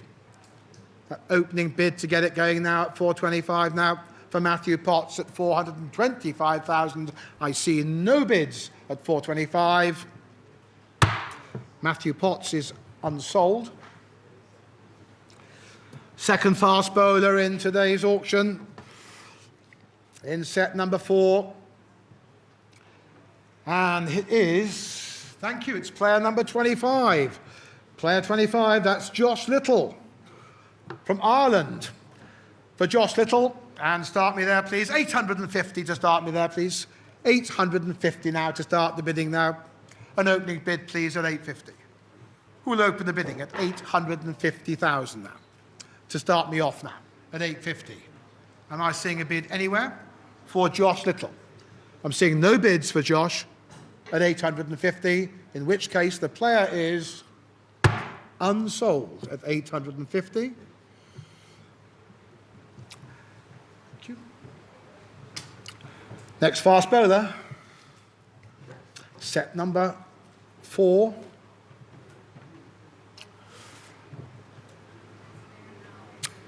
Thank you. So it is player number 24. It's Ukalair Solaire. Ukalair Solaire is the next fast bowler up. So for Ukalair, opening there, please, at 175,000. Straight in, say the Sunrisers, Eastern Cape, opening the bidding now at 175. I've got the opening bid now at 175, so you bid on now if you want him. At 175,000 I have now. I've got the opening bid at 175,000 now, straight in from the Sunrisers, Eastern Cape, at 175. Who's going to go on from there? Is there an advance on the opening bid? Is that it? My opening bid of 175. The maiden bid of 175,000. Well, this is it then, being sold. Ukalair Solaire, opening bid of 175 on the base price, here to be sold to the Sunrisers, Eastern Cape, who are all quite sure, at 175,000. The player is sold at 175. Thank you, Sunrisers, Eastern Cape, 175,000. Thank you. Next player out then. Who have we got then, Cameron, in the fast bowler section? Okay, it's player number 28. Thank you very much. It's Saqib Mahmood. Saqib Mahmood, player number 28, English fast bowler. And here I've got to open the bidding. I'm starting at 1,500,000 here. Opening the bidding here at 1,500,000. Who will come in here to start now at 1,500,000, no less. The opening bid is 1,500,000. At 1,500,000. Is he on your list? This is Saqib Mahmood at 1,500,000. And I'm looking for that opening bid. I'm looking, but seeing no bidding for Saqib Mahmood. If you're sure, at 1,500,000, Saqib is unsold. Possibly to be called back again at a later stage. Thank you very much. So, next player. In the fast bowler section, moving along well here, good pace today. It's player number 32, thank you. It's Lutho Sapamla. Lutho Sapamla is my next player up. He's number 32 with a base price of 175,000 now. Base price here of 175. Who'd like to bid 175,000 to start off here at 175,000 rand now? Lutho Sapamla at 175. Anybody mark him at 175? Is he on your list at 175,000 rand? Alas, no bid. So we'll pass him for the time being. He could still re-enter the auction. Thank you very much. Another fast bowler I'm looking for next, which Cameron will produce at random from the velvet bag. Digging deep there. Thank you. It's player number 27. It's Richard Gleeson. And for Richard Gleeson there, start me please at 1,500,000. Thank you. 1,500,000 bid to start now. Got an opening bid of 1,500,000, 1,600,000. Say the Durban Supergiants welcome at 1,600,000. At 1,600,000 now against the Sunrisers now. 1,700,000, 1,800,000, 1,800,000 bid here. Durban Super Giants at 1,000,008. 1,000,009. 2 million. 2 million bid now at 2 million bid. I've got the bid from the Durban Super Giants now at 2 million rand. And hold. Asked to hold now. Asked to hold now. I've got the bid in front here at 2 million now. From the Durban Super Giants. Welcome to the auction. It's been very quiet so far. It's been waiting, I know. 2,100,000. 2,200,000. 2,000,002 bid now. Durban Super Giants at 2,000,002. 2,200,000. What are you saying on the Sunrisers Eastern Cape? 2,300,000. Thank you, bid now at 2,000,003. Thank you. No, he shakes their head now on the Durban Super Giants table at 2,000,003. So it is your bid, Sunrisers Eastern Cape at 2,300,000. This is Richard Gleeson at 2,003,000.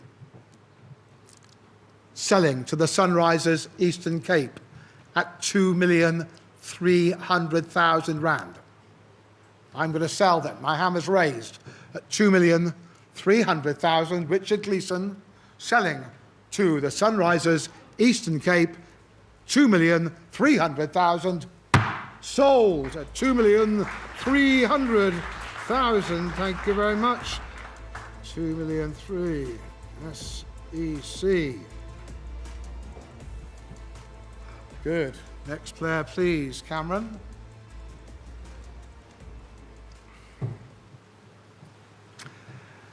Marvellous. Thank you. Player number 31.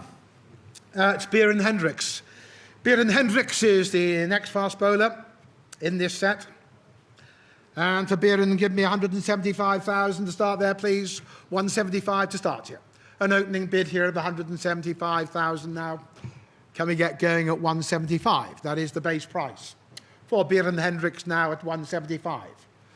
Is there an opening bid for 175? Anybody mark him? Is he on your list at 175,000? The answer was no. Nobody's marked Bieran. So, thank you. He remains unsold today, but we'll move on then. Next, quick bowler out of the hat in this, the fourth set in today's auction. Thank you. It's player number 30 from the West Indies. It's Shamar Joseph. Shamar Joseph is the next player in the auction. And for his base price, please, will you give me 425,000? Would you open the bidding, please, at 425? Opening up at 425.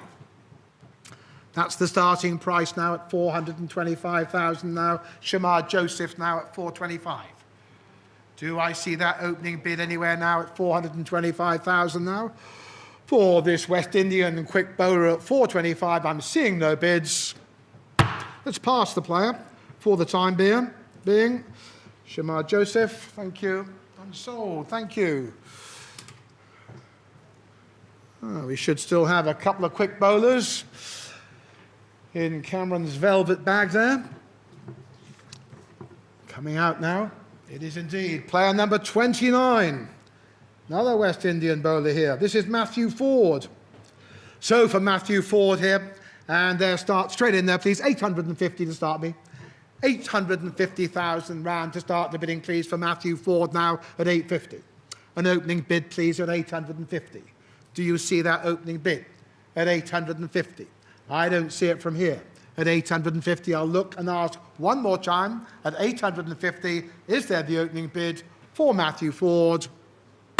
The answer was no bid for Matthew, who remains unsold, which should take us then to the final quick bowler in today's SA20 player auction. A rookie, I think, by my reckoning. It is indeed player number 26. It is Tristan Luce. Tristan Luce is a rookie quick bowler. So for Tristan, haven't got a photograph of him. Oh, yes, we have. There he is. Handsome fellow there, Tristan. Here's your day, your big day, I hope. 19 years of age, 175,000 to start me off.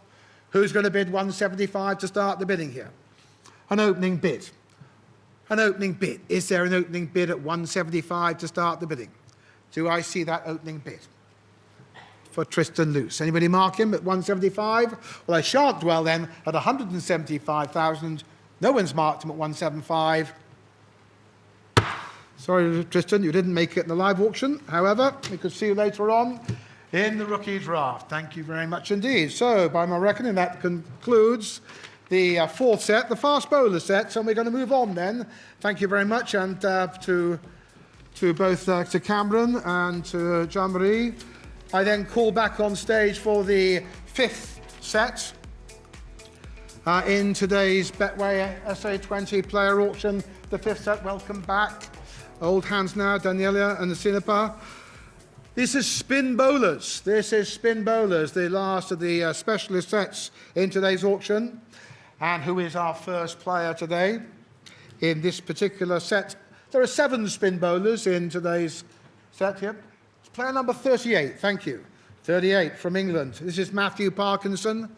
And for Matthew Parkinson, please, I'd like an opening bid. I'd like to start the bidding for player number 38 at 175,000 now. Starting off here at 175. For Matt Parkinson now at 175 to start the bidding here. Have I seen a bid now at 175? Is he on your list? Is he on your list at 175,000? I'll look and ask one more time at 175,000. No bidding, I'm afraid, for Matthew Parkinson. Unsold at this stage. Moving along then. Moving along, next spin bowler. Coming out in this set of 7 players. Thank you. It is player number 4. It's Dane Pete. Dane Pete is the next spinner. South African spinner, and for Dane, please, 175, straight in, MI Cape Town, open the bidding. They open at 175. I have an opening bid here of 175,000, bid on now if you want it. I've got the opening bid at 175,000 straight in from MI Cape Town. Is there any advance? Any advance on that opening bid? Any advance of 175? Well, the player's here to be sold. He's being sold for that one bid only. That's all I need. A single bid. The opening bid is the closing bid. It is 175,000 rand. It is from MI Cape Town. And this is Dane Pete selling at 175,000 rand. Sold to MI Cape Town, 175,000.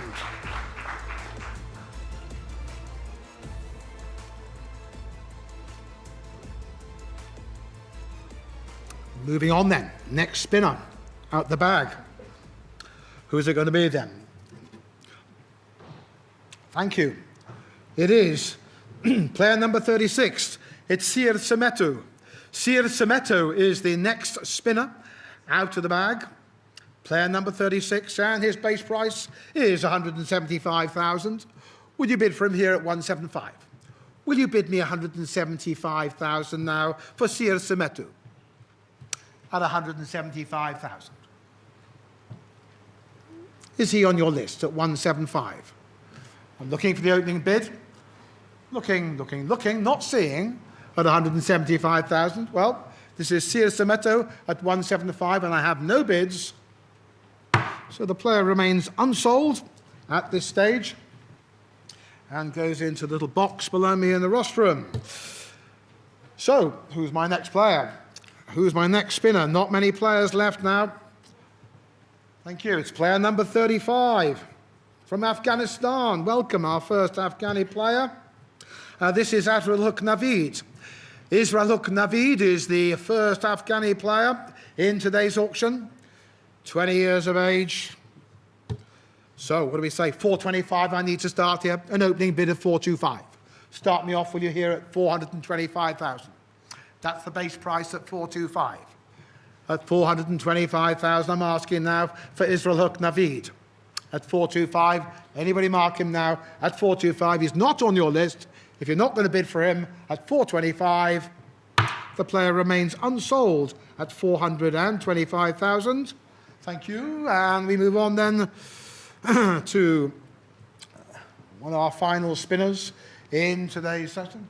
Player number 37 from England. It is Danny Briggs. And for Danny Briggs, I've got to ask there 850 to start me there. 850 will start the bidding here now. For Danny Briggs here at 850,000 now. an opening bid. Will you bid me 850 to start the bidding at 850,000 rand? Danny Briggs now at 850. Any bid at 850. I'm seeing no bids. So at 850, sorry, Danny, you didn't make it. But you never know. Players can be called back and represented, and often second time round they'll find a buyer. So the penultimate spinner in today's Betway SA20 auction is player number 39. Thank you. This is Imran Manak. Imran Manak is our penultimate spinner. And for Imran, would you bid me 32? Bid me 175, please. 175. Base price here at 175 now. To start the bidding here at 175,000 rand for Imran Manak now. An opening bid. Is there a bid of 175? I'm looking for a bid. I'm seeing no bidding. Imran is therefore unsold, which therefore takes me through to, I think, the fine one left, you think?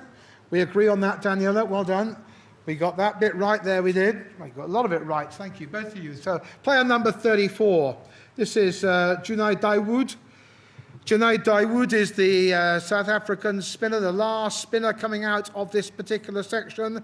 And in fact, the last player in these specialist sets all together.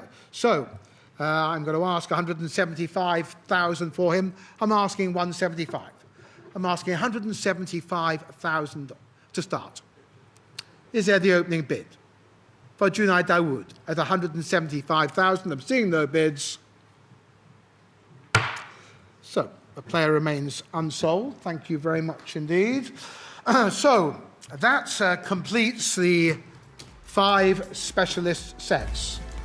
Now it is the time to move to the express section of the Betway SA20 player auction, whereby you, the teams, will submit to me a list of those players who you would like to see presented in the auction today.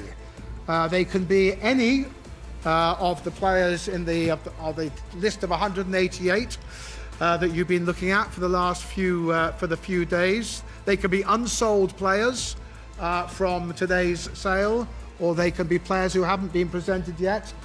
How many, Stephen? How many are we going to? 5?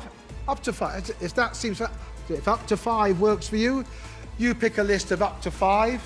Submit the list. We'll take a short break, and then we come back. We'll move into the accelerated express section of the Betway SA20 player auction. Thank you.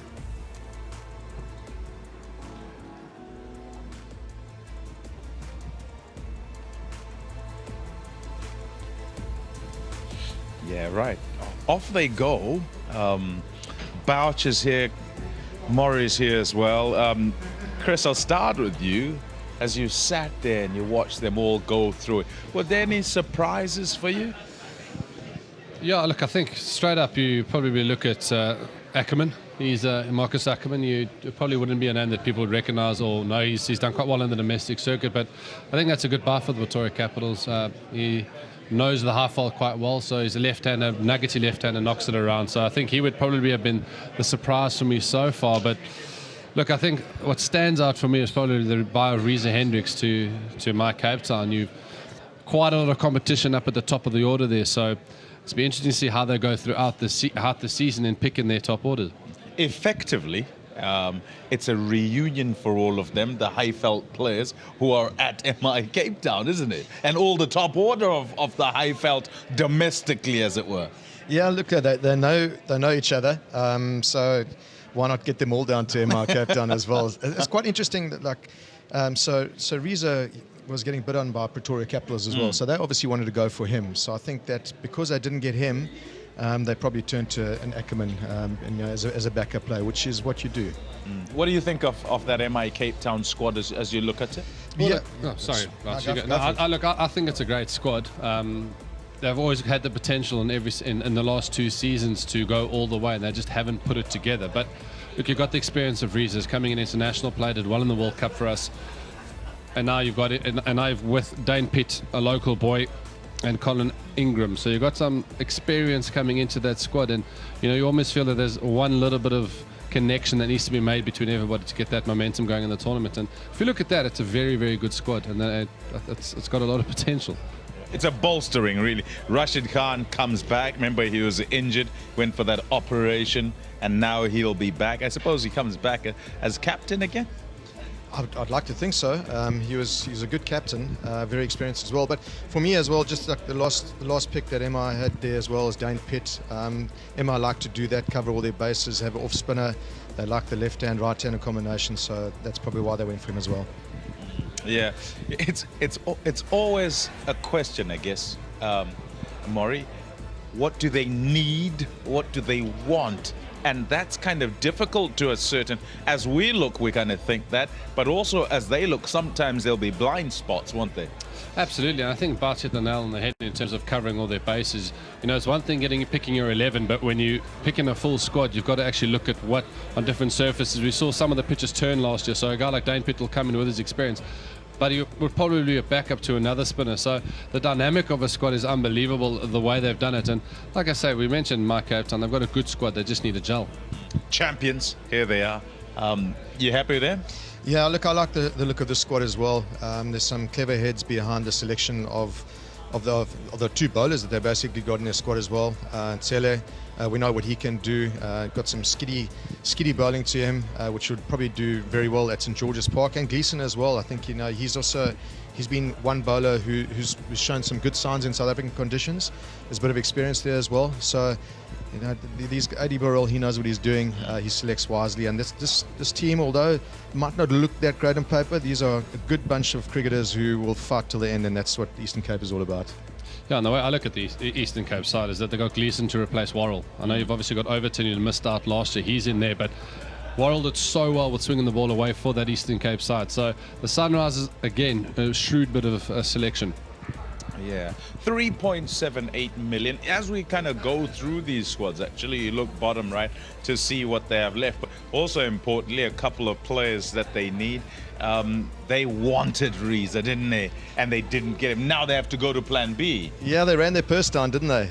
So they obviously did want to get Reza. It was quite awkward in the auction where they actually just said this. When they told you can't bid anymore. You got no more money left. And then as you see, they picked up Marcus Ackerman, which I think was probably a backup to what they had decided after Reza if they didn't get him. But yeah, they've still got, what is it, 2 picks? So interesting to see what they're going to go with. What are you thinking there, Durban Super Giants? Well, look, they've got a few picks left that they can also make. They were after Gleeson, so it tells me they're after another fast bowler. Yeah. So, look, I think it's a solid squad. They were in the final last year. They were a bunch of scrappers, if you want to call them that. They were really good. But look, I think whatever they go for next, as we mentioned, they will have to be a fast bowler and one more to cover their bases after that. Yeah, Kane Williamson, Brandon King, couple of captains.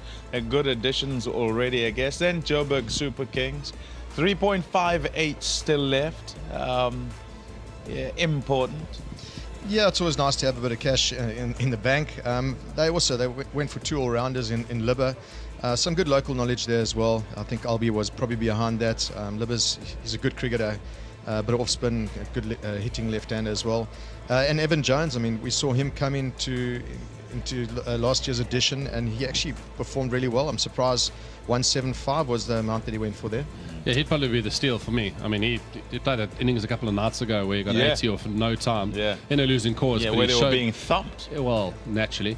Sky Blue, I won't make a scene. But no, look, he says that's a steal because he has got the potential to win your game from nowhere. He bats, he bowls, and he fields really well. So just a good signing in general, and he's a local boy there. So it's a good signing from the Super Kings. Yeah, still business to do for some. Others completed, no trouble. They're quite happy sitting, watching everybody else go about their stuff.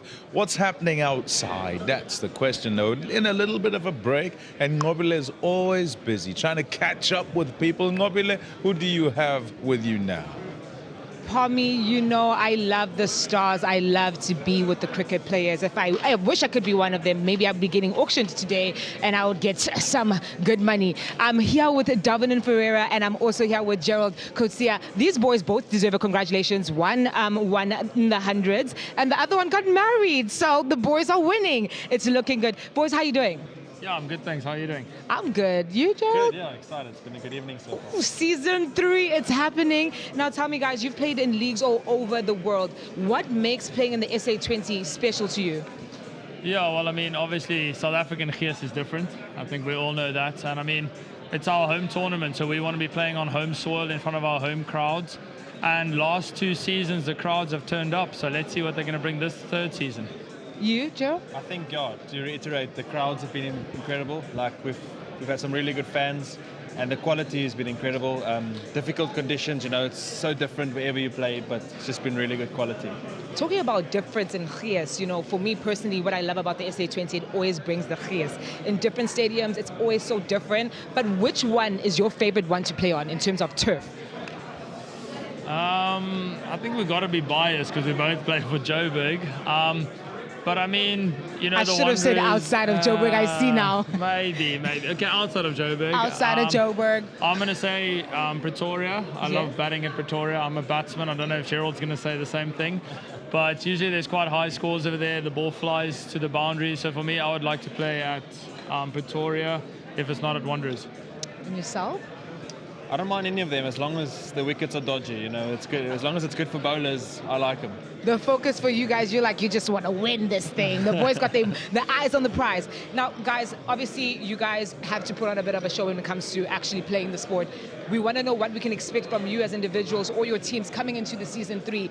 It's elevated the game of cricket quite a bit. We want to see what can happen next. What can we expect from you two individually? Well, I'm going to try and hit as many sixes as possible. Please. Yeah, you know, catch a million is in the stands this year again. So try and add to other people's purses because obviously SA20 has helped us. She's so generous, the gift that keeps on giving. And yourself, Gerald? I'll try and bowl it into the middle of their bats so they can go for sixes. So, no, I'm joking. These boys. I'm joking. I love it. You guys are so sweet. They just want to give to you guys, the fans of SA20, which is the reason why you should go and get your tickets. Well, that's it from us here. We'll see you guys after the break. And let's just look at the Joburg Super Kings fixtures quickly before we go into the break. Saturday night, we'll see Joburg Super Kings start their campaign by hosting MI Cape Town at the Bull Ring from 5:30 p.m. The Whistles and the Yellow Army have been waiting for Faf du Plessis, Moeen Ali, Lizard Williams, Johnny Besto and Devon Conway's homecoming, along with the rest of the JSK squad, as they gun for glory once more.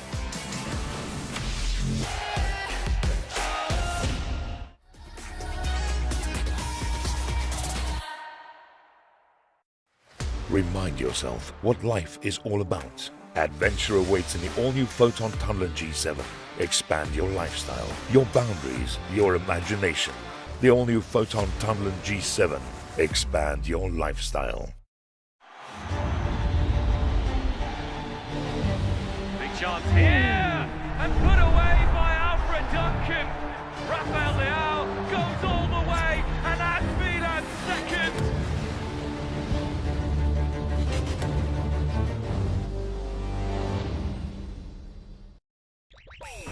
His ball is wonderful!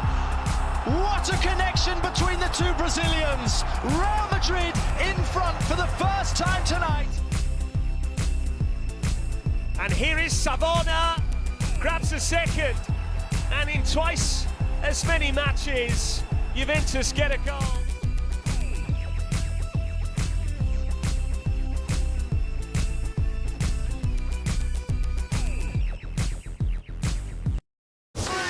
This October on SuperSport. Lava strikes a crucial blow. Get ready to be bowled over by the ICC Women's T20 World Cup in the UAE. Oh, my word! Oh, he's won it! Local rivalries reach fever pitch in the Carling Black Label Cup round of 16. It's all eyes to the lights and foot to the floor as we go racing. Feast on a Formula One double-header with back-to-back action in the USA and Mexico.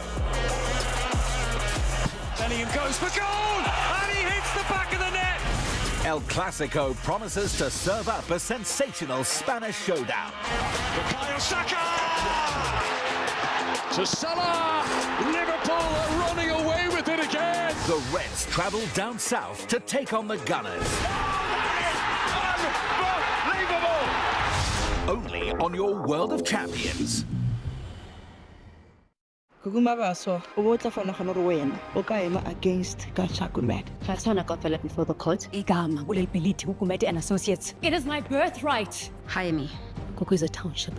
You must make it feel at home. The best way to learn is to be thrown in the deep end. I have a coach rates a head allegation. Into the low line. I'm not as cast away babysitter.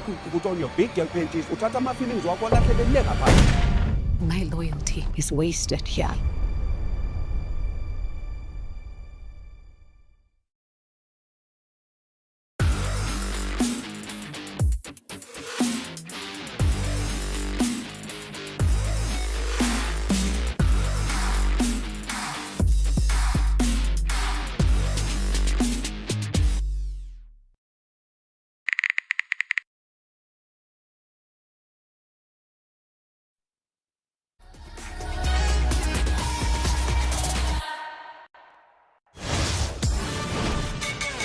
Opening Sunday action will be in Pretoria on the 12th of January, where the Capitals will host Durban Super Giants from 3:30 p.m. Centurion has seen some sensational catches on and off the field, and the Brassbacks will be ready for more in Season 3.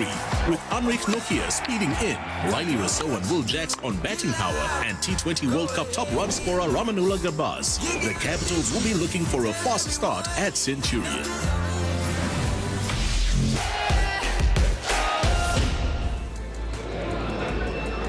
Welcome back to the Betway SA20 auction for Season 3, and we've seen the teams get busier. They're trying to get some players, but Ash, we've also seen the coaches and the teams make coaching changes. I mean, we've seen the Pretoria Capitals, Jonathan Trotz coming in as head coach, but we've also seen Manda Mashimbi joining the Pretoria Capitals. I mean, coach, do we say welcome to Pretoria, or are we saying you're going back home? How do you clarify this? I think both will work, to be honest.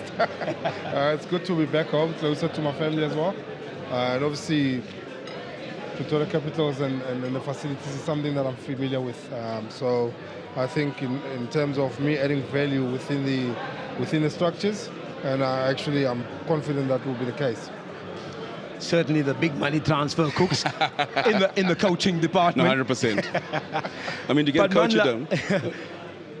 Just in terms of what I'm quite interested in, obviously SuperSport Park suits fast bowlers more. You renowned, obviously a head coach there, but also a fast bowling coach. And what I'm interested in is the difference in coaching fast bowling in the high veld, harder, faster pitches versus obviously where in power with the Royals, you guys use a lot more spinners, and how those fast bowlers would operate differently in the high veld versus in power. Yeah, obviously the conditions play a big role in that. The fast bowlers in the high veld, you want them to hit the wicket hard, kind of like maybe hip high type of length, which makes it difficult for people to hit you over your head. At the same time, you're trying to create pressure, and then you take wickets like that, where maybe in power, you want to bowl a bit fuller, and the ball will keep a bit lower, and it's a bit slower. It makes it tough for batsmen to actually get their timing right.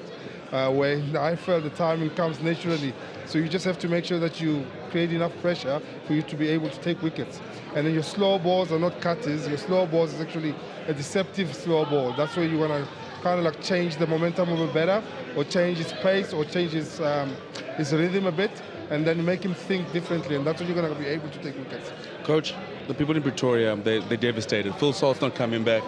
We know, I mean, Betway is happy because there might be a lot less money they're going to give away for sixers, but with Full Salt gone, the people in Pretoria at ease. Who's going to replace Full Salt, and will we still see sixers flying at SuperSport Park? Well, at the moment we've got guys like Schmid coming through, we've got Gurbas from Afghanistan coming through.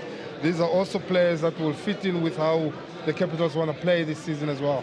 So we kind of like looked at them and thought maybe these are direct, kind of like replacement for guys like Salt and those type of guys, and hopefully, they hit the road running, and they're in good form, and then they can actually, keep entertaining the crowds in Pretoria.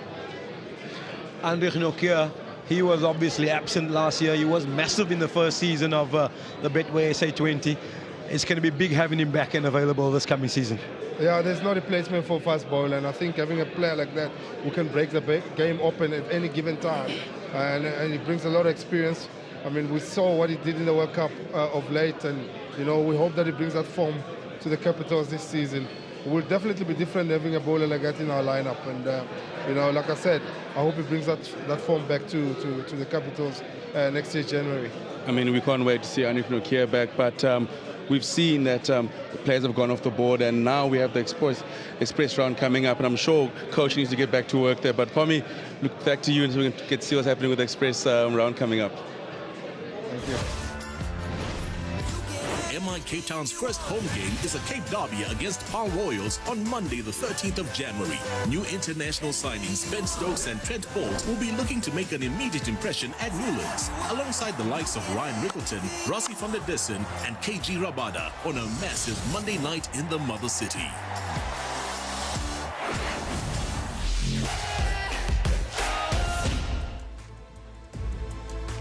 Yeah, everybody getting ready there to come back in for that express set. Now, in the express set, people come back in, as it were. And we've been sitting here, Chris and Bouch and myself, trying to figure out who exactly will they bring back and why do they bring them back. The kind of, not confusion, but planning that goes on, and then when it kind of goes off kilter because what you want doesn't quite happen at the auction, and trying to fix that, Bouch.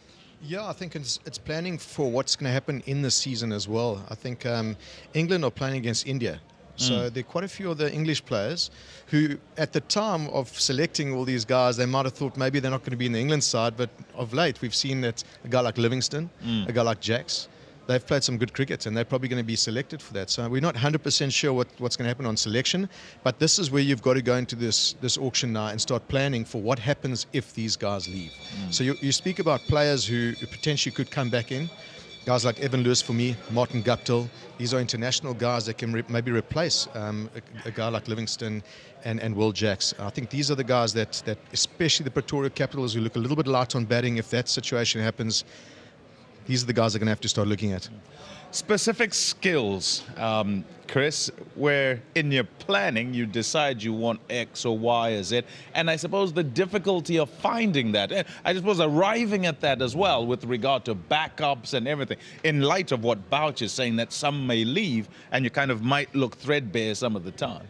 Look, I think at the end of the day, when it comes down to combinations, and that's what you're trying to figure out when you're getting your squads together. Yes, you've got your players leaving, but you need similar players that are going to come in and fill that gap that the guys are doing. So, look, for me, only being in auctions now, watching how it all works, it's fascinating, first of all. And Bouch, you've obviously had to deal with a few auctions in your life, but the way they set up now, Pretoria Capitals, I know we're singing them out right now, but I've seen some of the names that could possibly come in there, and the way they fill those gaps are going to be unbelievably interesting, and how Jonathan Trott, who's quite experienced, how they're going to fill those ones. Yeah, what's also important to go through actually is the remaining purses, because that's important. There's still some business to be done, but how much money do you have left? As you look through here, Boucher, who's in trouble, who's not? Is anyone in trouble or not? Is everyone going okay? What do you reckon? I think everyone's okay at the moment. Having a look at some of the prices, I mean, generally at auction you get a feel for what prices the players are going to go for. And I think everyone's got enough money at the moment to get players that I think that they want. The only time that they might find themselves a bit confused if they go for one or two internationals where their base prices are quite high. But at this stage, I think everyone's still fine. Should be okay. Well, yeah, exactly. It's quite nice to see Paarl Royals on spending all their money again. But yeah, look, I think they spend it all on you, Maury. We need to put you back in the auction, Maury. They still are giving you the settle down. But yeah, obviously Durban's super giants. They've got a couple of players that they need to pick. So it'll be interesting to see how they go. Yeah, you mentioned Paarl Royals. They're quite settled, and the guy they've gone for is Ruben Herman, and that would have surprised quite a few, isn't it? Yeah, look, you asked Maury who surprised us. My surprise is Ruben Herman. And listen, the guy can play. He's a very good cricketer and probably hasn't been given a lot of opportunity playing in South African cricket. But he's certainly one that went for 175 and they got 11 million to spend. That was a surprise. But I'm looking forward to having a look at him and see how he goes. Yeah, something about this tournament as well is that, I suppose it goes with any tournament, Maury. When you turn up at the tournament, who you have with regard to, their reputation and all the rest, and then who's on form at the time, and whether they can go on or do they have to go or whatever it is. And plans might change, don't they? Absolutely. I mean, we look at the season one. Season one, everyone was going, my Capes are not going to win this tournament. They're going to walk the tournament that the players had. Then you look at Sunrise's Eastern Cape. They lost their first 4 games on the bounce and went on to win the tournament. So you're spot on in terms of guys finding their combination, finding a player that comes in and changes the whole dynamic of a team. But the one good squads, a lot of big names coming in, and for me, that's what's the most exciting part about this tournament.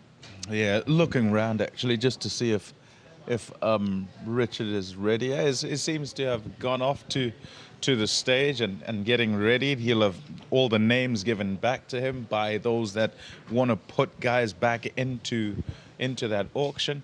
And it might be the time where you have quite a bidding war, actually, because this is when, you know, we've selected these guys and we'll put them back in there. And because I've selected this one, I want to make sure that you don't get him.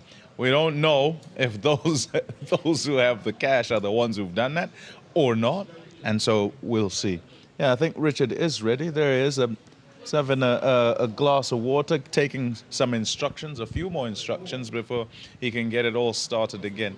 All the teams, the franchises, well, they're ready and seated, no trouble. I think we can get going once again. Yeah, over to Richard. And welcome back to the Betway SA20 player auction. We're now moving to a different stage of the auction, the express auction. So this is for those players who didn't make the cut in the first round, who can be represented, and at the choice of the franchisees, players who haven't actually appeared in the auction to date. I've got a list in front of me of 12 players who have been requested to be represented at the auction. And there are 4 available slots. So I'm going to take them in the order that they would appear on your list. The first player to be represented in the express section in today's sale is player number 4. Player number 4 is Evan Lewis. Evan Lewis, player number 4, the first of the players to be represented. There he is, West Indian batter, highly experienced, Evan Lewis, for which I am asking 1,500,000. I'm asking 1.5. 1,500,000 now for Evan Lewis now. 1,500,000 is bid, thank you. The Pretoria Capitals come in at 1,500,000. I've got the opening bid at 1,500,000. So at 1,500,000, this is Evan Lewis, selling then at 1,500,000, unless there's any advance on that opening bid from the Pretoria Capitals. So at 1,500,000, Evan Lewis is selling, he is sold at 1,500,000. He's gone to the Pretoria Capitals. Thank you very much indeed. So my next player who's been represented is player number 25. Player 25, look on your list. There he is. The quick bowler from Ireland, Josh Little. Josh is back in the auction again. Josh Little there, and I'm asking for an opening bid there, asking for 850, asking for 850,000 for Josh Little now. Here at 850,000 now. Who's going to open up at 850,000 for Josh Little? 850,000 I asked once. I'll ask it twice now. Fair warning, you're quite sure.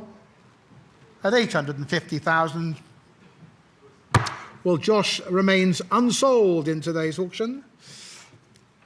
Therefore, the next player coming out on my list is player number 26. Player 26. And for player number 26, this is Tristan Loos.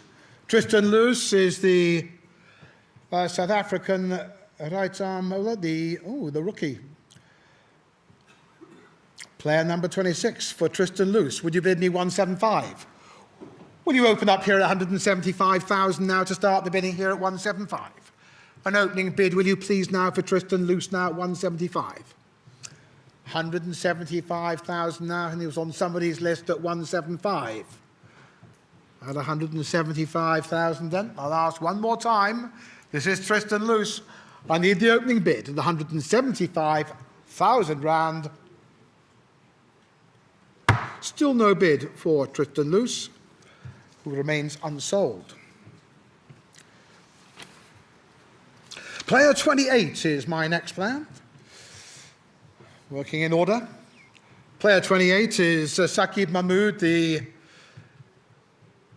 England quick bowler. For Saqib Mahmood, player number 28. And I'm asking 1,500,000 to start off there. I'm asking 1.5 million now for Saqib Mahmood at 1.5. For the opening bid now of 1,500,000 now for Saqib Mahmood here at 1,500,000. Do I see that bid anywhere? Yes or no?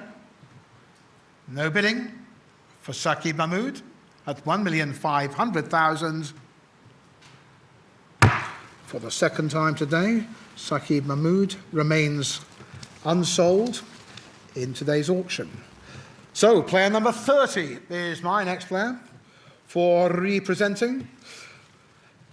This is Shamal Joseph, player number 30.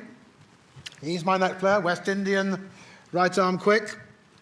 Shamal Joseph, for whom I'm asking 425 bids. Straight in now, Durban Super Giants, open the bidding. Durban Super Giants, open the bidding at 425,000. I have the opening bid now, so you bid on if you want to.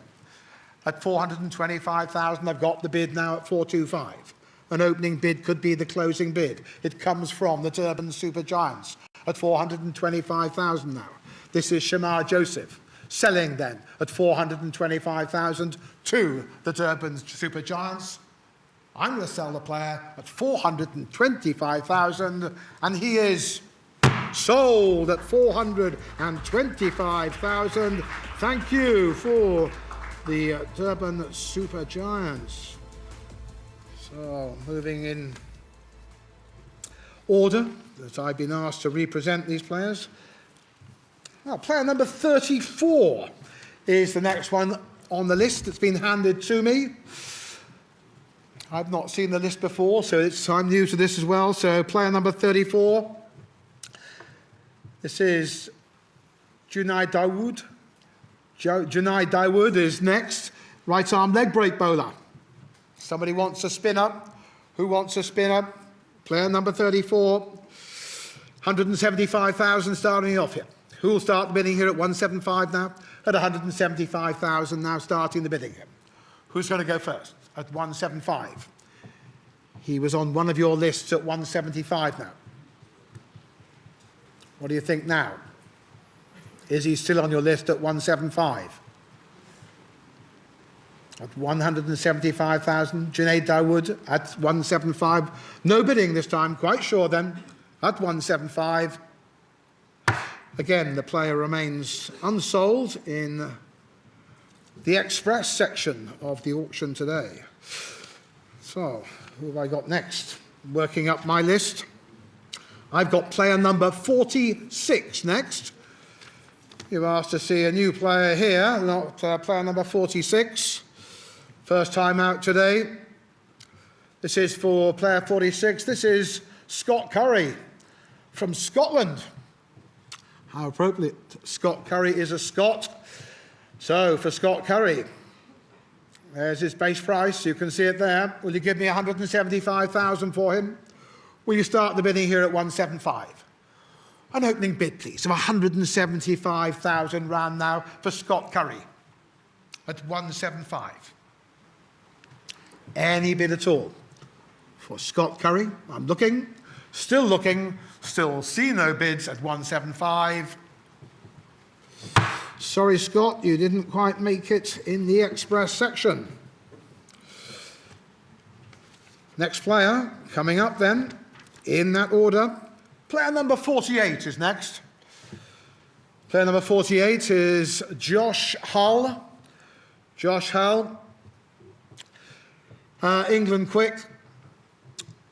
Player number 48, and for Josh now. Would you give me 1,500,000 to start the bidding here now, please, at 1,500,000? An opening bid, please, at 1,500,000 now for Josh Hull here.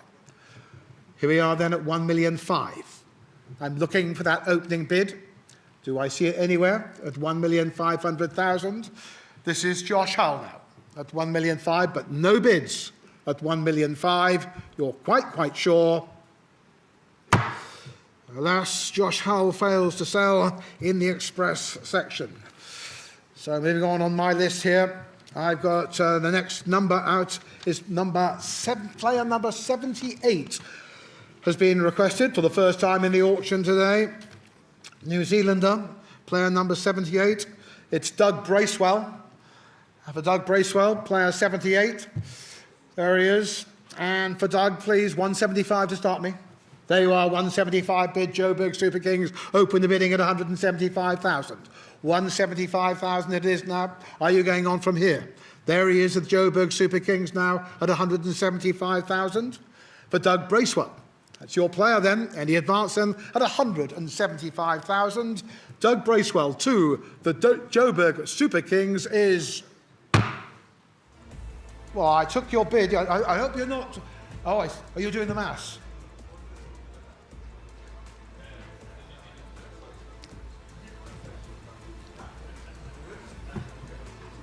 Good. Phew. That was Joburg Super Kings just doing the maths there. Keeping me on my toes. They're sold. Well done, Doug Bracewell. You're going to play for the Super Kings tomorrow. Not tomorrow, next season. Tomorrow might be a bit early. It's a bit wet here. So, my next player, working in the order that I've been given these lists, is player number 80. 80. Another Kiwi, it's Martin Guptill, player number 80. So for Martin Guptill, New Zealand batter, and 1,500,000 I'm asking here, at 1,500,000. 1,500,000 now, for Martin Guptill here, opening up at 1,500,000. Is he the player you put on this list at 1,500,000? Martin Guptill. Yes or no? No bidding for Martin. You're quite sure at 1,500,000. Martin Guptill is unsold in today's auction. Sorry? PC are the only ones? Okay. Well, that's what have I got left here. Okay, then, if I work through my list here, I can focus all my bidding, all my attention. I'm ignoring the rest. Don't take it personally, but and there's only one team in this. There's only one team in the auction. So, player 96 is next. Player... Oh, I've only got two. Oh, I see. Oh, yeah. Which one do you want? Do you want to tell me? I mean, that'll make it even quicker. Mind you, they'd show all their cards then, the others wouldn't know, would they? They don't know who they've rejected. I'll do it my way, that's fine. Player number 96 is next. Player 96 is, of course, Kyle Simmons. And for Kyle Simmons, would you like him at 175,000?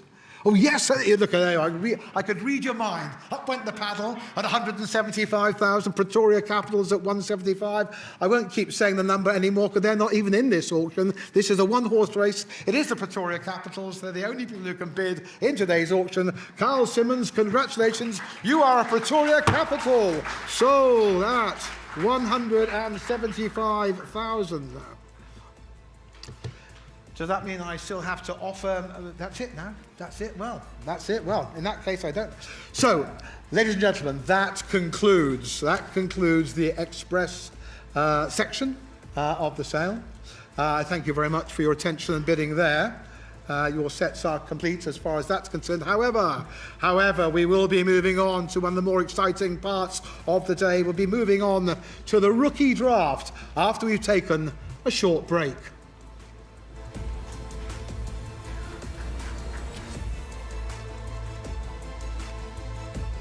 Lovely. Lovely. Lovely because it doesn't take too long and also just the way it ended there with just one team in it. As we said, much of their business already done. It's about dotting the I's and crossing the T's.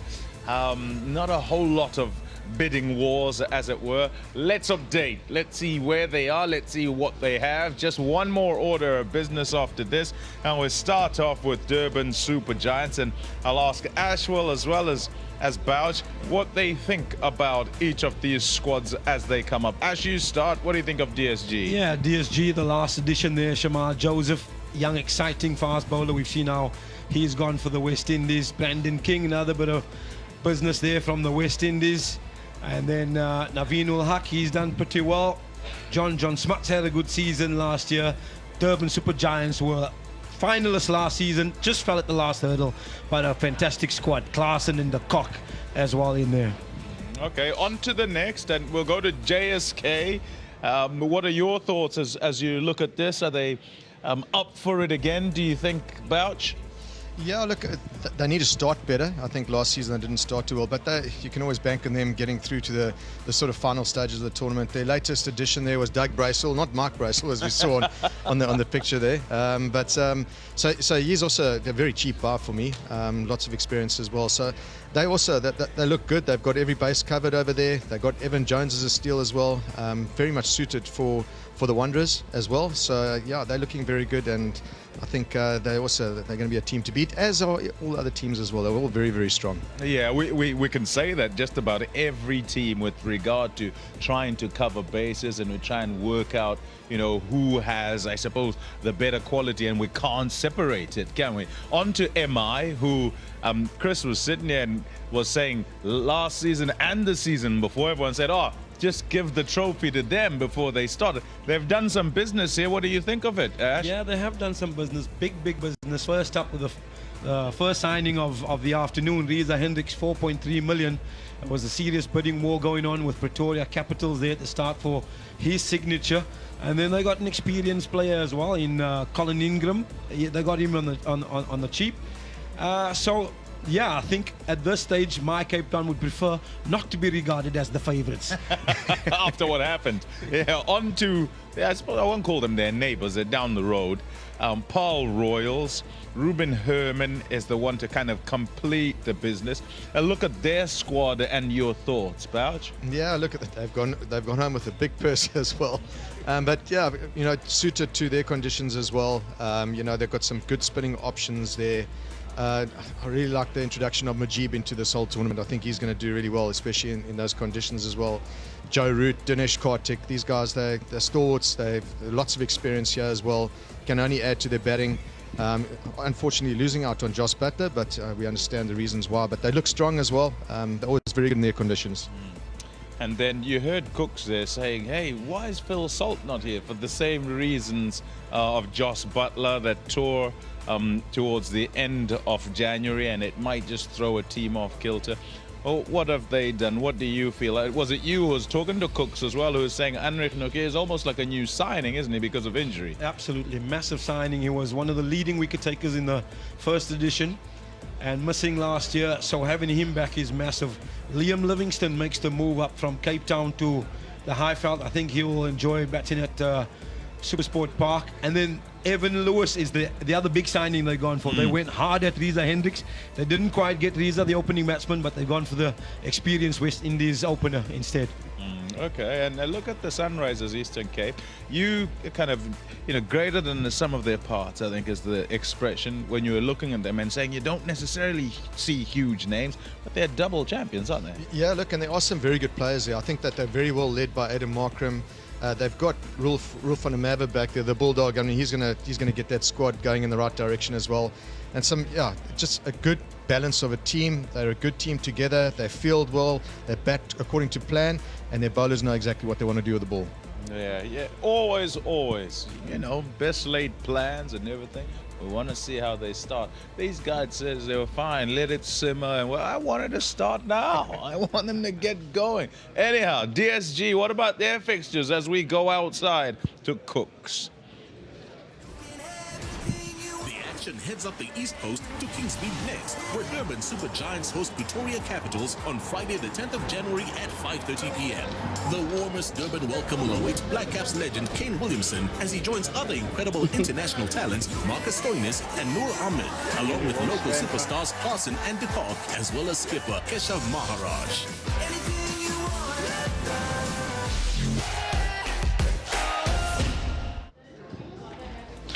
It's a bit of a reunion here. I mean, myself and Chris Morris have finally gotten back together after haven't seen you since pretty much the final of the Betway SA20, but there's a bigger reunion happening in the Betway SA20, and it's a bigger reunion than Oasis getting back together, the Friends reunion. It's Alan Donald. I mean, AD, I mean, that is a proper reunion. The fans are crying out for that. Yeah, look, I got the nod a few weeks ago, and then, of course, it went a little sort of wild on Instagram and other posts. And so, yeah, to be with him, I know him very well. I know both of those guys very well, their energy really well. And to be with them in the same dressing room again, yeah, I can't wait. It should be good fun. And also, I mean, AD, you've been watching the first two seasons of the Betway SA20. I mean, what have you made of the competition? I'm sure you must be excited to be a part of it. Well, after the first year, I remember I put out a message on Instagram just saying I'm so proud to see what this tournament is doing. It's so good for South African cricket. And after season 2, like last year, it just got bigger and better. You know, we're seeing fantastic players in the competition, blowing the house down, and it can be just so good for our young players. You know, being with the DP World Lions now, and inside that dressing room, the talk of being in the same dressing room as some of these big players, that overseas players, you know. So the more we have that, the better. Yeah, I've got a two-part question. First of all, have you looked up the golf courses in Durban? Because I know you'll be taking your clubs with. And second one is, when you've got someone that gets outbid and you're looking after a player that you really want and he gets outbid, what's the thought pattern behind your squad members and out? Do you guys go through a lot of players that you'd want to pull in afterwards, just as backups, or how do you go about that? Well, I think in the experience of that in the IPL is training becomes almost irrelevant, as you know. You know, I bet you would have taken a lot of optionals, but then your focus is really on the guys who are on the fringes and making sure that mentally that those guys are looked after, asking the right questions. They there as ears. You know, just sitting there in that RCB change room, and you've got Shane Watson, you've got Gale, AB de Villiers, Virat Kohli, and those youngsters just latch onto that. They just become sponges, you know. So, but for me, it's making sure that their skill is up there, and that they just mentally. For me, it's about just checking in with them every single day. AD, you mentioned the youngsters, but now it's time for the adults to leave. As I let the youth come, what the kids say, let the youth cook, because not only is the Betway SA20 happening, we've got the schools SA20, and which is exciting because it is a tournament that's going to be running all the way through the season. I mean, the games start this weekend. It's the provincial round, which is phase 1. There's phase 2 is regional round, and it goes all the way through the national finals, which will finish up in March. But I'm joined now by two superstars here who are involved in the schools SA20, Cameron Little and Danielle Hugo. I mean, Danielle, I've got to ask you this question. I mean, how's the team feeling? Is the team ready, and can you bring back the schools SA20? I definitely think so. We are very pumped up and very excited to be part of this. Yeah, I think we are going to win. We are very excited and pumped up and ready. Cameron, I mean, you've scored a lot of runs in the Elson week, and a lot of eyes on you now, part of the Tygerberg hub. Could you see yourself one day you're joining maybe the rookie draw in a couple of years' time? Yes, definitely. Looking forward to playing in the team, whichever team would like to select me to be part of this season. Do you have a favorite team? MI Cape Town. Danielle? I'm a Sunrisers fan. Danielle, you and I will get along just fine, but we've seen the school players here, Pami. Now let's see who's going to go up in the rookie auction. The picturesque Paarl hosts the first Betway SA20 day game on Saturday, 11 January, when the Royals take on the Sunrisers Eastern Cape. Dave Miller and the rest of the men in pink will welcome the classy Joe Ruitt and the T20 World Cup winner Dinesh Karthik, along with young guns Mkawa Peter and Kwena Mapaka, to the roster at Boland Park, as the Royals look to go all the way this season.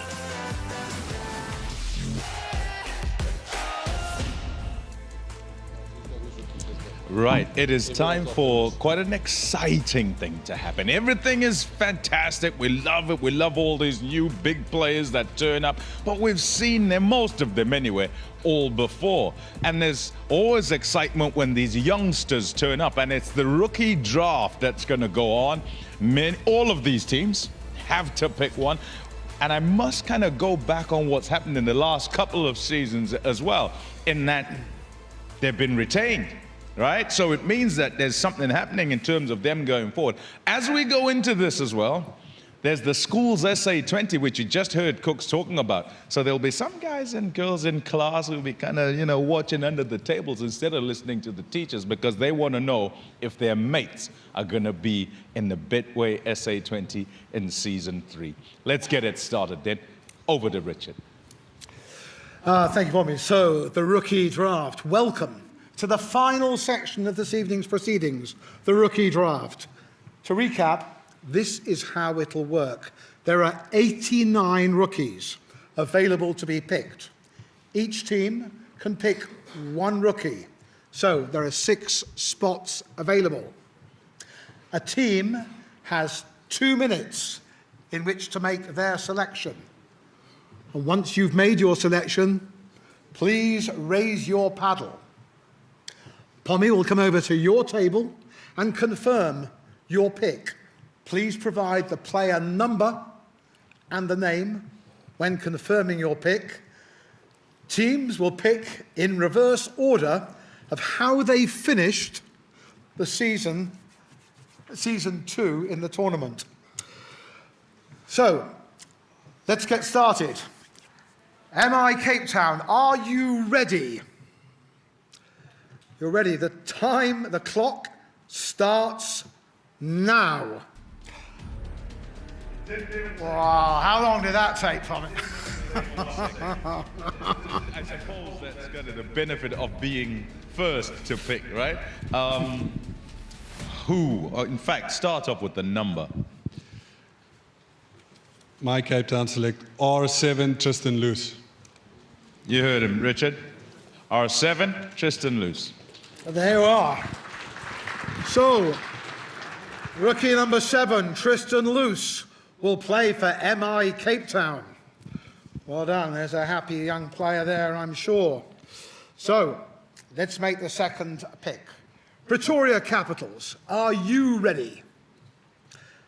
Your time on the clock starts now.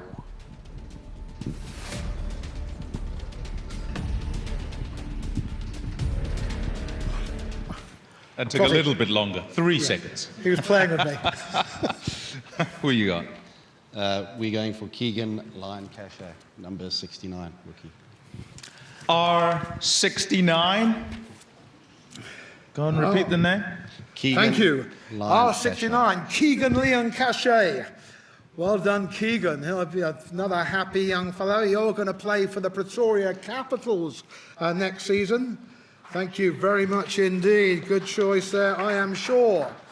So the third pick now. Pal Royals, are you ready? Your time on the clock, they're really ready, starts now. Oh, look at that, quicker than MI Cape Town. That's amazing. That was quick.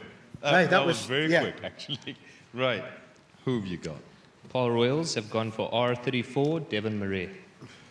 Okay. R34, Devon Murray.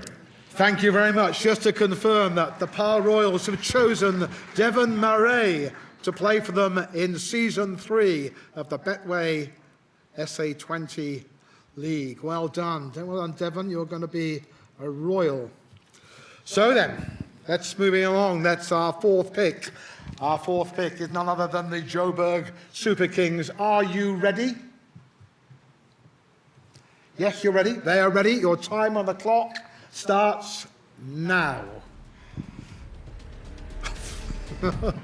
I love this. Hey. I absolutely love this. Nothing between these MI Cape Town Royals. They're all they're ready to go, Pommy, aren't they? I suppose it kind of got everybody waiting. You know, we want this one. If they don't pick that one, we'll go to that one, and that's all good. Who have you gone for? R2, JSK will go for JP King. There you go, R2, JP King. Your player is player number 2, R2. It's JP King. Well done, Jordan. Jordan Philip King, you're going to play for the Joburg Super Kings. I feel we should be stretching this out. It's all we gave you 2 minutes to make 6 choices. We're going to have them all done. So then, right then, Durban. Sorry, so final pick then. No, it's not. It's the Durban Super Giants. Durban Super Giants there. I'm looking at you. Are you ready? Yes, they're ready. In which case, we'll start the clock now. These guys have done their homework for me. They know. Lovely. Fastest one. We've gone for player number 32, Christopher Jaden King. Our 32, Christopher Jaden King. Player number 32, Christopher Jaden King, will play for the Durban's Super Giants. Well done there, Christopher. You must be a happy fellow, I'm sure. So in that case then, by a process of elimination, the final pick. The final pick then, you know it's going to be the Sunrisers Eastern Cape. Are you ready? Just nod your head. It's competent. Who wants to be the fastest bidder? Because your time on the clock starts now. And there they go. I wonder if someone said to them, you know, if you bid really quickly, you might get some money back or something like that. I don't know. Okay, who have you gone for? R20, Daniel Smith. There you go, R20, Daniel Smith. So, rookie number 20, Daniel Smith, you are going to play for the Sunrisers Eastern Cape.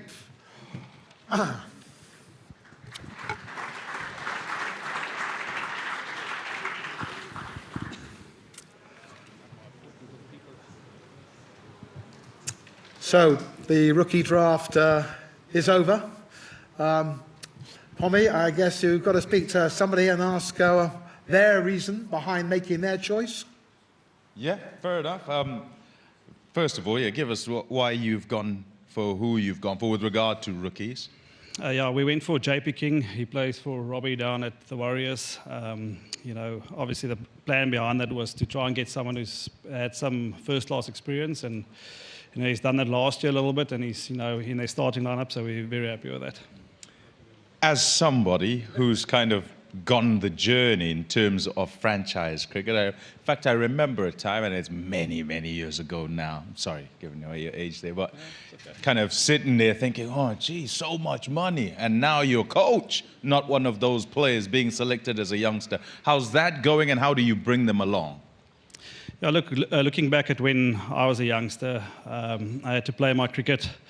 You're looking for opportunities, but I played my cricket at the Wanderers Cricket Club on a Sunday afternoon, mostly with older guys who played for the beer afterwards. We weren't allowed to drink at that stage. So for guys like this, you know, to have the opportunity in the SA20 in a competition like this, you know, what a privilege for them. And, you know, to rub shoulders with some of the biggest names in cricket, it can only be good for them.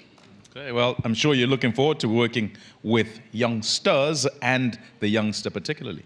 Absolutely. We saw a bit of him last year. We invited him down to our nets during one of our training weeks. So I know a little bit about him, so looking forward to get him in the mix. Okay, all the best.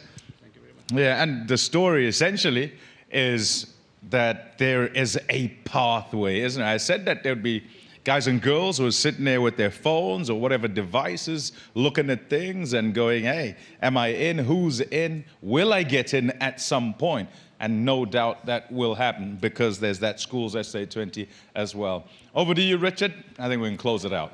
Well, indeed, ladies and gentlemen, it's time to draw stumps. That concludes proceedings for the day. Thank you for your attention and for your bidding throughout the day. We look forward to welcoming you back to South Africa in January for the 3rd season of the Betway SA20. Thank you very much indeed, and a safe travel home.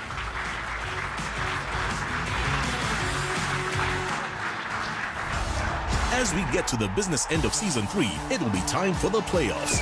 This is where Betway SA20 destinies will be decided. The 4th of February sees the first qualifier at the oldest ground in the country with its incredible fans, St. George's Park, where the winners will head straight to the final. The action heats up even more on the 5th of February as fans at Centurion take in the eliminator between 3rd and 4th place on the standings. The winner of that encounter will play in the second qualifier, which takes place on the 6th of February, also in Pretoria. After 33 epic matches across 6 cities, all roads will eventually lead to the Betway SA20 final on Saturday, the 8th of February. The Wanderers Stadium in Johannesburg will play host to the final, where 2 incredible teams will battle for the honor of being crowned champions. Let's get ready for Season 3 of the Betway SA20, where incredible things will happen. Yep, done and dusted. Everybody knows where they're going. Everybody knows where everyone else has gone. And as ever, with all these franchise tournaments, it can be life-changing. Right, Chris? I suppose so, Pom. Yes, it is absolutely life-changing. I think for me, the most important thing is obviously take the money aspect out of it. The experience as a cricketer, what you're going to get is out of this world. You've got some of the best coaches in the world, and you've got some of the best players coming over. And you put them together, and when I say the best players, we're talking about the South African players that we've got that have played for South Africa and aren't playing for them anymore. So the whole cricket experience in general for me is what's life-changing for you as a young cricketer. So I'm so excited to see some of the guys that are coming into the league and just enjoy the experience. That's my opinion. Yeah, I suppose we kind of speak as, I suppose, old school. And by old school and traditional and all of that, it's conservative, isn't it? And he'll say, no, take the money aspect out of it. But this is a job for many, and it's kind of the beginning. If you get a start, it's fabulous, isn't it? Well, you don't want to know what our contracts are worth when we came onto the scene. So, yes, it is a lot of money for these youngsters, and it's great. But also, I agree, you know, from the old school perspective, it's just great that they're going to be able to sit in a dressing room and maybe have a cool drink or a beer with these guys and learn about the game of cricket, not only from a South African perspective, but also there's going to be internationals in that change room as well, so they're going to learn from them as well. So I think it's a fantastic initiative that the SA SA20 has come up with, and I think it's going to be great for the generations to come. Yeah, and I tell you what, there's a fellow who's sitting there, he wants to speak to us, he's excited. I don't know if you'll be able to just keep sitting in his chair. It's Oguhle, and he is with the champion. You're smiling already, Oguhle. That's good. I'm happy that you're smiling. Tell me how you feel.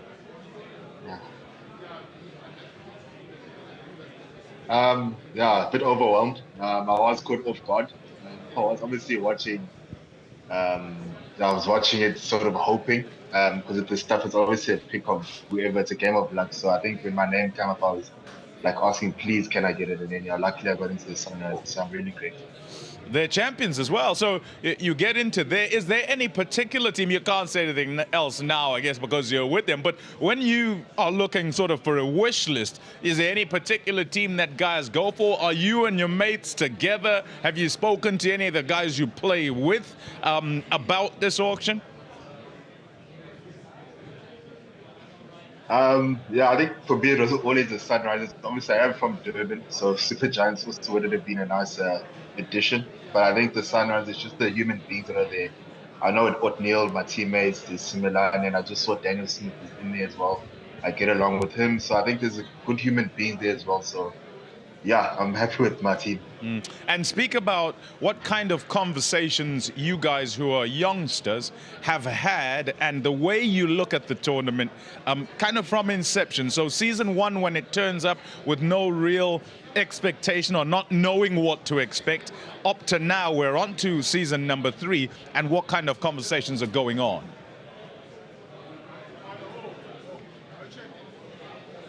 I think the biggest one is actually outside the cricket. It's more the excitement behind it. I think the crowd and stuff, because obviously with our normal domestic stuff, we don't really get as big of a crowd as the SA20. So I think for most of us as young players, I think that experience just playing in front of a big crowd, and obviously being around the overseas pros and the international players that play with us, I think that for us as young players is a massive honor. So that's something I am looking forward to. Yeah.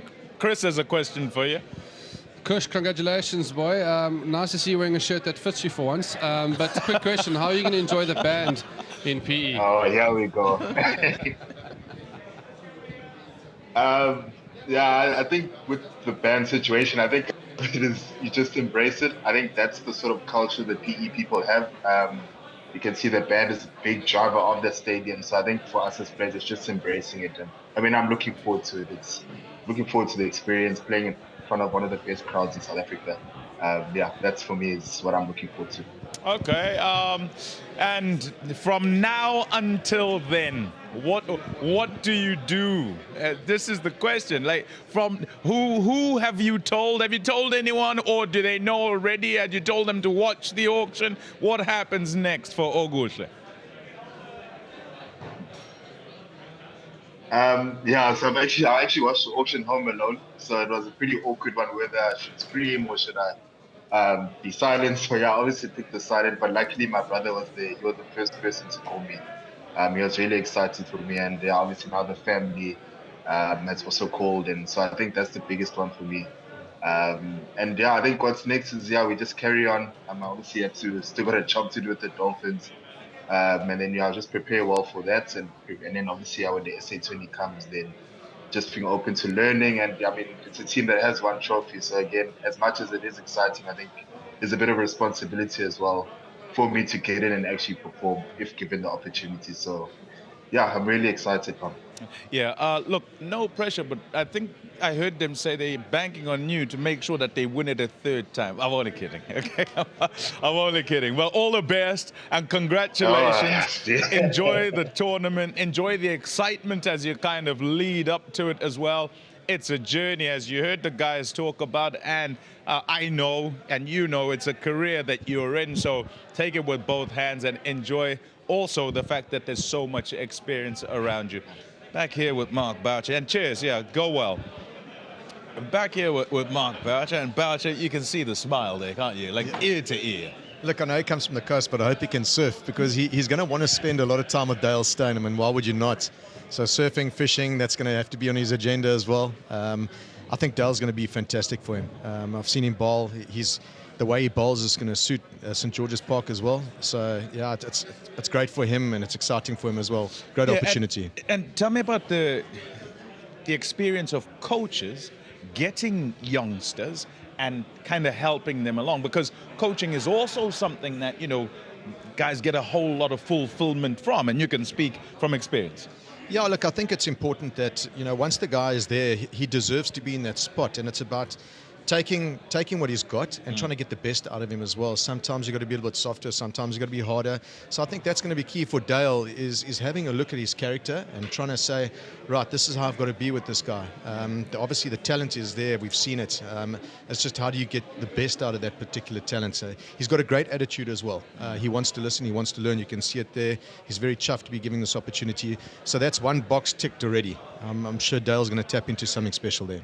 Yeah, well, as I say, and as you will hear many a time with the guys talking on commentary and all the rest, it is life-changing, not just in Betway SA20, because you're here, everybody wants to watch this tournament, particularly because of the vibe, because of what it looks like, and then you're in a shop window, aren't you?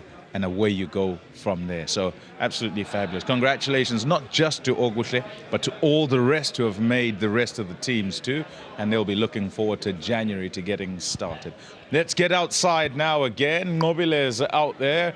I think Ashwell's there too, but who have they got? They've got a special guest alongside. Over to you, Nobile. Yes, Pommy, I am actually inside now. I'm where the big bosses with a lot of money are sitting. I'm feeling very comfortable. I think this is where I should be next year, just putting it out there to the big bosses. However, I'm here with Jonathan Chart, who is now the head coach for the Pretoria Capitals. He's no stranger to the game, and as a person who's played and coached before. Jonathan, how are you looking forward to coming back to South Africa, and now you are coaching the Pretoria Capitals? Hi, thanks very much. Yeah, very excited. Today's been a great afternoon, and my first auction of the SA20, but it's been a good day, and we're happy with the players we got. We love that. Ashwell, how are you feeling? Yeah, I think it's been a fantastic day, as Toti said. I'm sure he's happy with his squad. All of the owners and coaches will be happy with their squad. Toti, just obviously, you've played a lot of cricket in South Africa. both domestically and internationally. Not coached here a lot. Having somebody like Mandla, who's the home coach at the Titans, just in terms of the nuances around the local conditions, that must be nice to have somebody like him in the backroom staff. Yeah, for sure. I think we've got a very experienced coaching group as well. But having somebody who's local, knows the conditions, knows the people around, and how we can best go about using those home conditions and creating a bit of a fortress feel to Centurion Park. You would have played there as well against the Titans, or against when South Africa have played there against opposition. It's quite a hostile place to come to, and certainly looking to take advantage of that. Absolutely, and then just looking at your squad, obviously some fantastic new names in the squad, but to have that man, Andrich Nokia, where's his name, it's right up there, having him back in the team, that's massive. Yeah, it was a big loss, wasn't he, last year? And so to have that pace, we saw the impact he has for South Africa in the T20 World Cup, and the sort of different variations that he can bowl, the pace, and reading the wicket and adjusting conditions is key. So all around the country, he's going to be vital for us. He's an experienced guy. He's been around the world, but he hasn't tasted it yet, the Betway SA20. He hasn't tasted it yet. I want to ask him, obviously there's the element of cricket, obviously there's the element of a big prize, a big purse to win at the end of the competition. However, there's also a lot to experience. You said you've only watched it on TV. What are you anticipating going into the different stadiums? Also, your home stadium, what do you think you can expect coming into the SA20? This is bigger and better. This is T20 at the highest level. For me personally, I've enjoyed it so much. Yes, to the T. Yeah, obviously I'm looking forward to experiencing the competition, but also working again in South Africa is something I always wanted to do, so happy to get the opportunity. But it's a case of making sure that when we get to the start of the comp, which we're ready to go, we've got a little bit of a build-up time, so I'm looking forward to that and getting to know the players. But having seen it on TV, but it does look a good spectacle. But once you're in it, it's still just a game of cricket, but it's always nice to be back. And the tournament has gone from strength to strength, and hopefully it just gets better and better in season 3. Oh, definitely. It is going to get better and better. While we've spoken to the coach, he's saying he's looking forward to the vibes, what's happening in Pretoria, as well as what's going to be happening in the T20 or the SA20. Back to you, Pommy. What's happening there? Well, I've got a couple of guests. That's what's happening, first of all. And the couple of guests are Kumar Sangakkara, absolute legend, and also Robin Peterson, both coaches, of course, of the two sides, Paarl Royals and MI Cape Town. Kumar, nice to see you.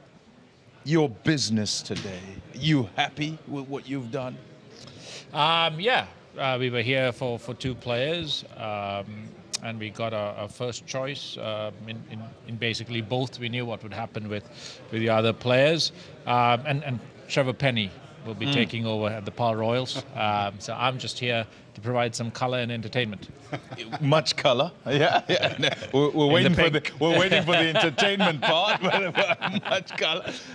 Okay, and Robbie, in looking at your squad, I mean, there's some players there. We sort of said sitting here, we said, Rash comes back, and when he does, it's like a new player you're getting because he was injured, you missed him. What is it you were trying to do and bolster within your squad? I think we're in a similar position as Kumar and them. We've got everybody we wanted. We just wanted a little bit of experience. We got Riza, Dane Pitt, experience off spinner, and Corbin Bosch is in there too. So we're pretty happy with what we picked up today.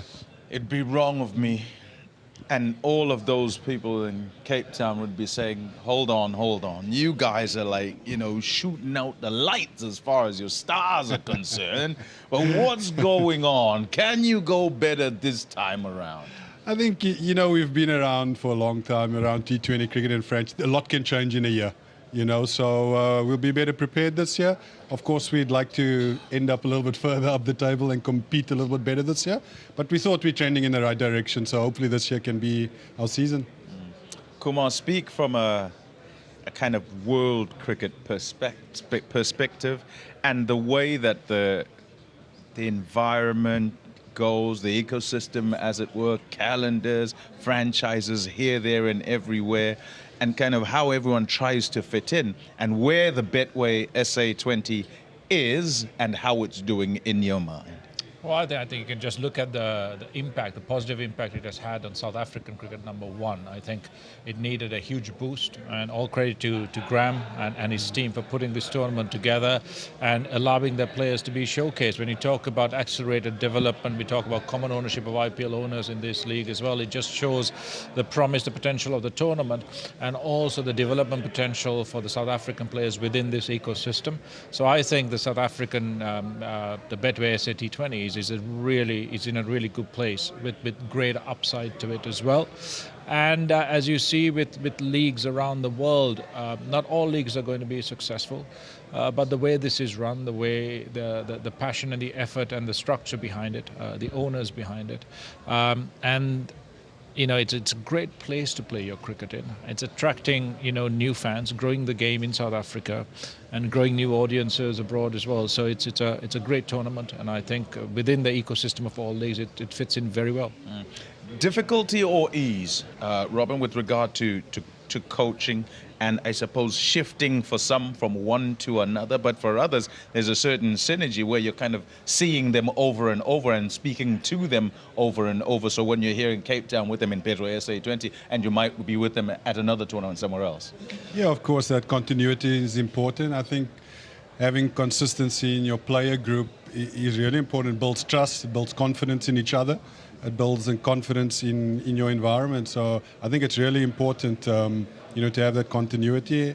And we love it at Emma. We like to keep our players within the stable, and hopefully that breeds a little bit of success down the line. Yeah, I thought you were going back in time a little bit there. Like, they say, we love it at MI. I'm seeing Robin Peterson at Wonkere right there. Okay, and for you, you're not coach anymore. What does that mean then? What happens with Kumar Sangakkara from here? Well, I'm basically just a traveller now for Rajasthan Royals. Dip in and out of a few tournaments here and there, see what's happening. Rahul Dravid in the IPL. It's a fantastic addition with Vikram Rathore in support. We heard Shane Bond here, but he's staying in the IPL setup. Trevor Penny moving across, doing both CPL and South Africa T20. So we have a few moving parts, but all again within kind of the Rajasthan Royals franchise network. And I agree with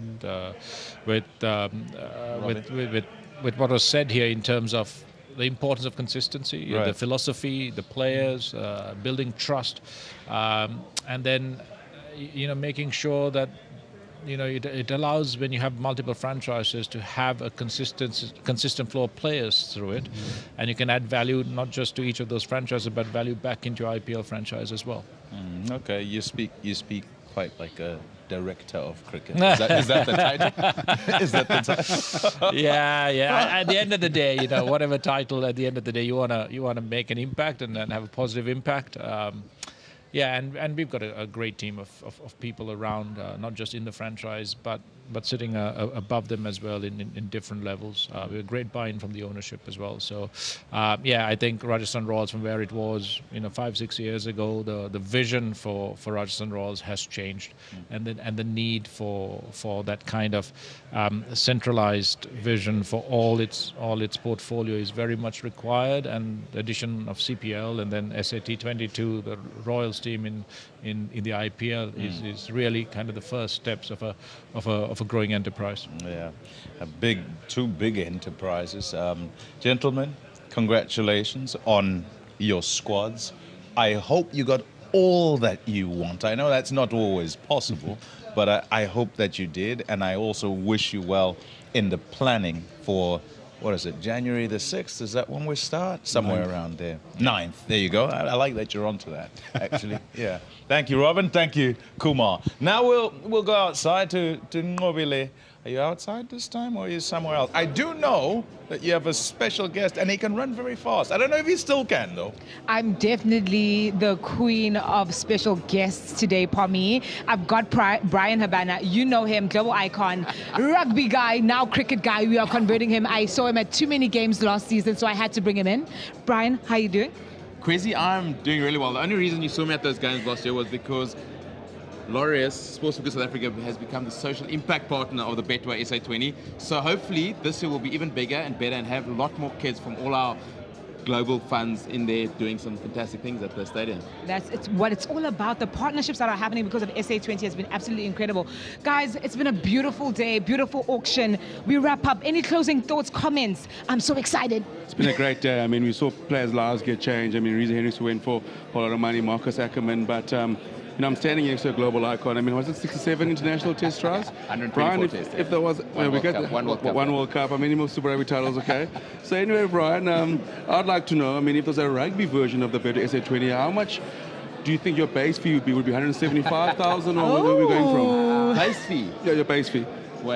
So to what era? At the Brown Band in 2007 or Brown Band in 2009? 2007. 2007 base price would be at 2.4. Why are you like, I mean, your base price was like... My base price was always low, Brian, so it could grow from there. I've got a question for you, Brian. So, were you, two questions. First of all, were you a little bit disappointed not to see your name come up today? And second of all, if you had a team that you would play for, we know it's not my Cape Town, would it potentially have been the Joburg team with your upbringing? With my upbringing, it probably would have been the Joburg Super Kings, and probably because I'd want to be next to Faf du Plessis. Just that you guys are going to share shirts? Share. Well, no, I can't fit into extra smalls at the minute. I'm more looking at an extra large. But yeah, very disappointed that my name wasn't up. But fantastic to see youngsters getting an opportunity that could potentially change their lives, and it really has been phenomenal seeing the reinvigoration of South African cricket that the Betway SA20 has brought. I have put a challenge to Cook to see which one of us can catch that 6 at some point in the season. So we mean? I've seen you catch it. What base price did you go in? Mine is 2.3 million actually. No, I'm saying to catch the ball. No, you don't. You're struggling with these guys, but Chris has been phenomenal to Graham and Lynn and the whole team at Betway SA20. What they've been able to do has been really great, and really hoping that South Africans get behind what has become a phenomenal competition. Well, Brian, I've been asking everyone the same question. Which is your favorite stadium? Which is bringing the most clears for you? Where have you really enjoyed it? Because I've seen you at every single one. I've even seen you in Paul. You have seen me in Paul. Paul's really good. I think getting out to the people is fantastic. There is, though, just something special about Newlands. Up in Joburg, the bull ring's phenomenal. Centurion's great, but there is just something about Newlands that is pretty special. Yes, well, I'm going to throw it out there in terms of I want to make Cooks very happy. Being a Centurion boy and playing for the Lions myself back in the day, those two stadiums are unbelievable. Centurion's my home. I love it to bits, but you cannot beat that band in PE.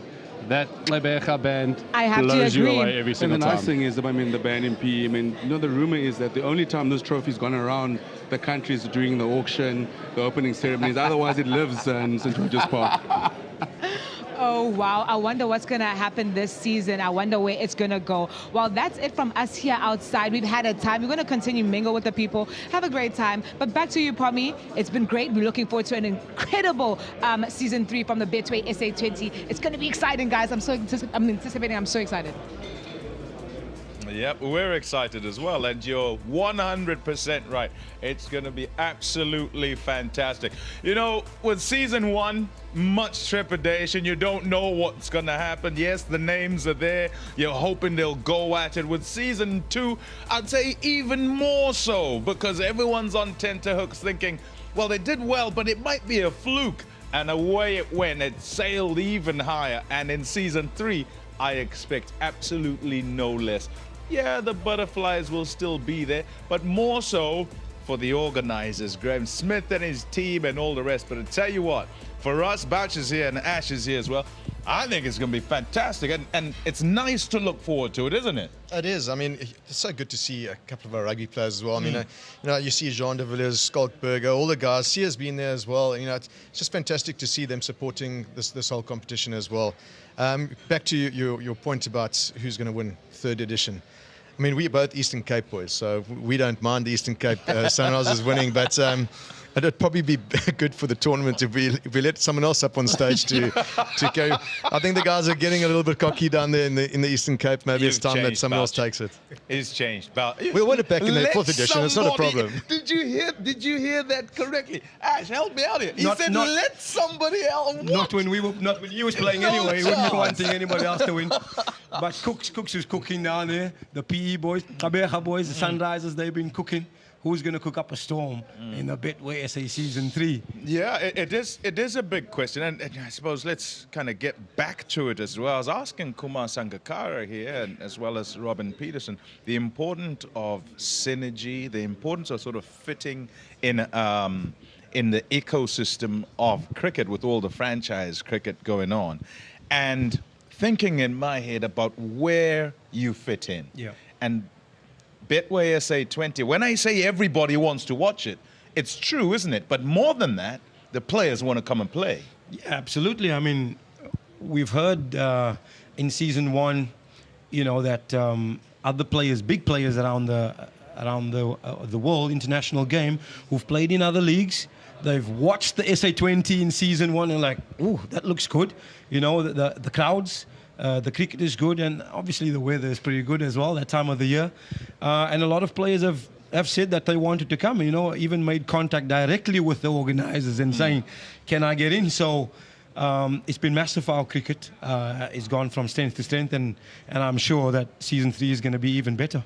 You know, actually, I was in Mumbai.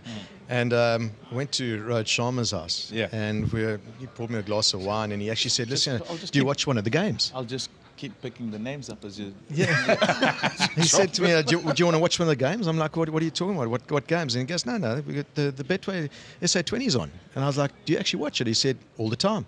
Oh, wow. They love it. The Indian crowds, they love it as well. So, you know, it's a massive tournament, and it's become one of the top tournaments in the world. So yeah, and, you know, the guys are talking about it. Well done to Graham and his team for getting this up and running, and I really wish them well in the 3rd edition. Yeah, so top 3, top 2, top 3, top 4. You want to see where you are as far as the competition is concerned and how it fits with the rest around the world. And the hope, no doubt, is that down the line, Betway SA20 can be second only to who are all these kind of parent companies and franchises, which is the huge one. The IPL. Let's confirm these teams then, and we'll run quickly through them particular points. Let's have you, Ash, DSG, what you're looking at there, what you're happy about. Yeah, massive players, obviously. Quinton de Kock. Now that the draft and the auction is done, the massive players still remain. Quinton de Kock, Heinrich Klaassen, who's a 6-hitting machine, and then Brandon King being added to that. A lot of all-rounders there. Dwayne Pretorius, John Smuts, Mulder, Jason Smith, Stoinis. A lot of all-rounders in that team. A very Klusner team. And then on to the next. JSK, what do you think, Bouch, as you look here, led by Faf du Plessis, who's captaining all around the world these days? Yeah, they've got a good batting lineup up front there. I mean, the introduction of Johnny Bairstow up there with Faf du Plessis, Devon Conway as well, also new in the competition. They've got Lewis Deploy, who's got a lot of talent as well. Donovan Ferry, we know he can hit it. And then you have a look at their bowling. Nandra Berger, he's coming good. Gerald Coetzee, we know what he can do. Tikshana, something special as well. Mo and Ali, they've got everything. They've got the experience. They've got Shamsi now as well. They've got Imran Tahir as well. So plenty of options in the seaming and the spinning division. Yeah, it looks like they're covering what they'll do up in the Highveld, and then don't want to come short when they go down to the coast as well, and to Paarl and so forth. MI Cape Town, last. I said to him, come on, you got to do better. What do you think about their business? Yeah, he'll be feeling a bit of pressure. Obviously, Robbie Peterson, the head coach there, MI Cape Town, a massive team. I think big business for them is securing somebody like Ben Stokes as a leader, as a captain, bringing some of that mentality into the dressing room. And then look at some of their business tonight. Reza Hendricks, they went really hard at Reza Hendricks. They wanted to make sure that they get him. He's had obviously some fantastic partnerships with Ryan Rickleton, both domestically and for South Africa. So that's going to be a partnership to watch out for. Deerwald Brevis, they'll be hoping that the best of Deerwald Brevis will be starting. We'll be starting to see it in Season 3. And then Rabada, Paul, Rashid Khan is an experienced lineup again. It's a proper bowling lineup again. All right. Every team in this competition, they've got world-class players. But the key thing, as you said before, Pommy, is about that cohesion. Yeah, a look at the Paarl Royals. Kumar was chipper. Yeah, he's very happy with what happened. He said, by the way, that he expected there'd be more that would come in for Ruben and didn't. and so they just got him, no trouble at all. What about their business and what they've kind of solidified? Yeah, look, they've got some top players there. I mean, you look at David Miller, Ruben, obviously, as I said, he's a good player, just needs a bit more opportunity. You've got the likes of Joe Root, Dinesh Karthik.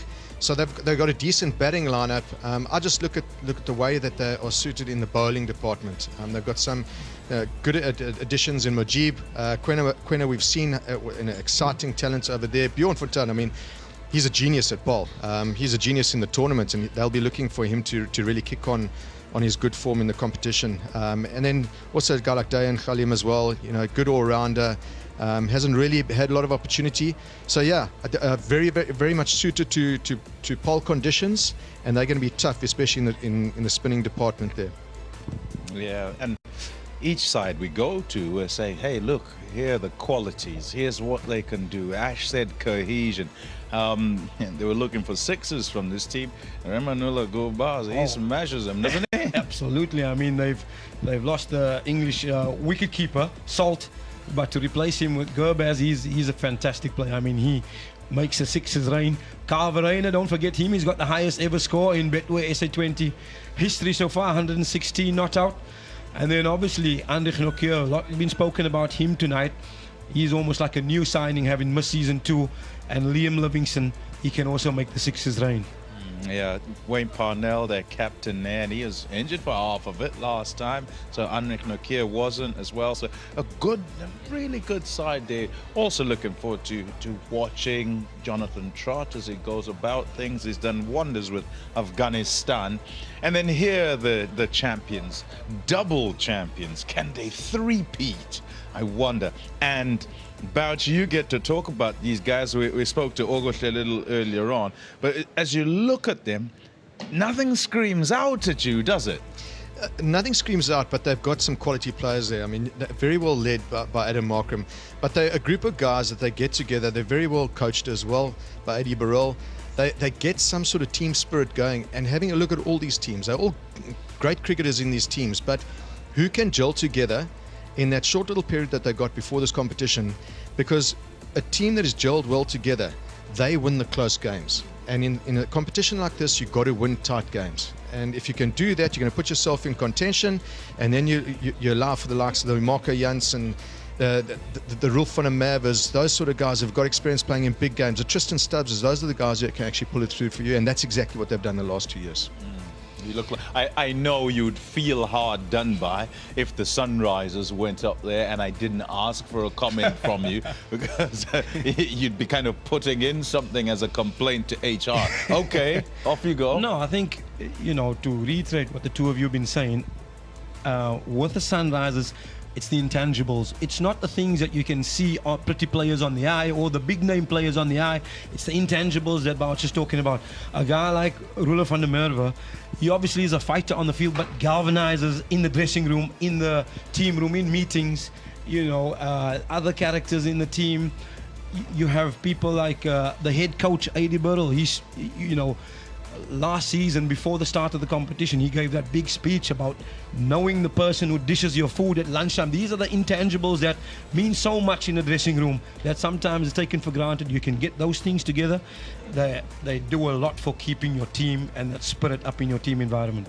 And it did go kind of viral on social media, and you couldn't help but kind of be attracted to them as a side as well, because you get to know who's leading them and what kind of guys they sort of become within that camp. This is a look at the top sales, and we always like to look at this because, like we say, you know, Betway SA20 can be life-changing for players. We said a little earlier that it is a career, and so money is important because it's a way to make your living. Reza Hendricks, he took a pay cut, actually, as I was alerted a little earlier by Bouch. 4.3 is the highest one this time around. Richard Gleeson, good addition as well, at 2.3. Evan Lewis at base price, 1.5 million. That's an absolute steal. Marcus Ackerman for 800,000. Shamar Joseph for 425,000. You like the pitches, yeah? Quick, skiddy. And he can just bowl along and hope that the surfaces help him, give him whatever help he requires. Then Evan Jones, Vian Lubba, couple of all-rounders there who'll do decently, sort of at home, if I can put it that way. Okuhle, we spoke to him. That smile, like a Cheshire cat. Couldn't hide those teeth if he tried, you know. Fantastic. And then Colin Ingram, who was a really good player for South Africa, actually. And it just so happens, and this is my own point of view, it just so happens you play at the wrong time, because if you have an AB de Villiers in that middle order, then there's a spot you can't kind of fight for. So off he went to the UK, and he's been doing good things for Glamorgan. And then Ruben Herman, who's playing for Paarl Royal. So lovely to see that the business has been done, and these teams are relatively happy. Bouch, what happens from here? Once they're done, what happens? So from here, you'll probably go into a room and they will sit back and have a look at the selections that they made. There weren't too many iffish selections that you had to go up against people today, barring Reza Hendricks. So I think most of the teams will be fairly chuffed with what the players that they've got. There's a lot of time and effort goes into and mock auctions that these guys have before you, bringing up all the stats. And so it's not just something that they'll come in here and thumbsuck. It's something that is actually well thought of on each player that they want to get that's going to fit into the team. So they'll just be patting each other on the back saying, well done, now it's time to actually get to the main business, which is getting this group of guys together and getting them playing for each other. It's not too long to go, Ash. And I want you to speak as I don't think you were coach actually 2 seasons ago. Were you coaching anyone domestically 2 seasons ago when it started? No, the previous edition. We won't mention the competition. Yeah, okay. But speak as a coach, and with a tournament coming up, and then all the excitement, what happens within sort of your squads as the chitter-chatter goes along? You're obviously not allowed in on the chat, but every now and again you'd walk into a change room with people having a chit-chat, right? Yeah, absolutely. Listen, I think the players, they'll be chomping at the bit, as you say. Some might be more relaxed, but most players will be keen to get going as soon as possible. Some players might feel, maybe I'm in the starting 11 or just outside the starting 11. I want a few more domestic matches before the tournament comes where I can maybe change the coach's mind. He might have had me down at number 12, but a couple of good scores might promote myself into the starting 11. So those type of things. And talking about the chit-chats, there'll be a lot of banter going around. Obviously, guys welcoming each other into the squads, etc. But there'll be a lot of banter going around. How did you go for that match and I only win? But that's all part of the dressing room chit-chat, and as Bouch knows, the banter that goes around. Sometimes the cricket gets in the way of the fun. Yeah. I think a lot of these guys will probably have a bit of cricket to play now as well to put their name in the hat for prime selection. Yeah. So I think that's what's nice about it as well. There is a bit of a cricket season before this competition starts. So good opportunity for them to get some runs, take some wickets, and put their name on the starting list. Yeah, and also, by the way, and we were talking about this before, when we were talking about the Pretoria Capitals and some players that might have to leave. So whilst there's the cricket that's on currently and in the lead up, you want to make sure you're still doing well if you missed out, because everybody is always watching whatever cricket it is that you are playing and is on the television. You just never know, right? Let's show you when it starts and what will happen. We're so looking forward to it. Really, we are. There you go. 9th of January, Sunrisers Eastern Cape. That's why Robbie P was well aware of when it started, because they've got to go and take on the champions in Quebec as well. So that's going to be absolutely fantastic. The band on and away we go. Then Durban Super Giants and Pretoria Capitals in Durban, and Paarl Royals and the Sunrisers Eastern Cape in Paarl, the first 3 there. And then Joburg Super Kings against MI Cape Town in Johannesburg. Before all of that, though, there's the international season, the domestic season for South Africa. First T20 international of 4 will be in Durban, 8th, 10th, 13th, and 15th. Short and sharp. And let's see how that goes. I know, you're all saying it already. Yes, if only that thing was on the line and this and no, that's gone, okay? Let's move forward. We have to. Nothing we can do about that now. Imminent. What's our date today? It is the 1st. So, just a couple of days and off they go. the ICC Women's T20 World Cup. And it'd be fantastic to watch. It's over in the UAE. It was moved from Bangladesh. And I suppose the question, essentially, the question is going to be, who can stop the Aussies? South Africa tried last time, couldn't quite. Maybe they go one better this time. Hey, who knows? Let's hope that's what happens. Okay, guys, thanks for everything. And I'm sure you're looking forward to it as much as I am. Will you be at game number 1? It's in the Eastern Cape. That's why I'm asking both of you. I think I'll be. For sure? Yeah. Okay, there you go. Why not? Yeah, why not? I'll be there, hometown, of course. Okay, yeah. Don't think I will. I think I'll just chill and watch on the television because it'll be so nice on the television. Anyway, never mind. Yeah, thanks, guys, as I say. To all of you, thank you so much for watching. Continually we say that this tournament is special. We told you at the beginning it would be. You might not have believed us. Well, 2 came along, and I think you might kind of be starting to believe us, even if you're envious from afar. If you still don't know, we'll show you why. For now, goodbye, and here is why. Africa's got that feel. Raw emotion and celebration takes over. Personally, I found it magnificent. It's been a while since I've been back to Africa. Yeah, obviously when the opportunity arose to come and play out here, yeah, I was excited by it. Oh, yes! Just from previous experience, I really enjoyed the life here. It's a beautiful country. Really good players, but also in front of South Africans as your home fans. That's something very exciting. You can tell by the celebrations, probably how much that means. No, it was fantastic. Everyone, really enjoyed it. The Orange Army was out in force. They were almost like a 12th man for us. Almost felt like we were cheating. We had so much support. Watching it last year on TV was pretty special, so to be a part of it is quite exciting. The scenes and the crowds at this competition, they were packed, and they're raucous and they're very parochial about their own team. Boy, they deserve it. They finished top of the pops in the league stages.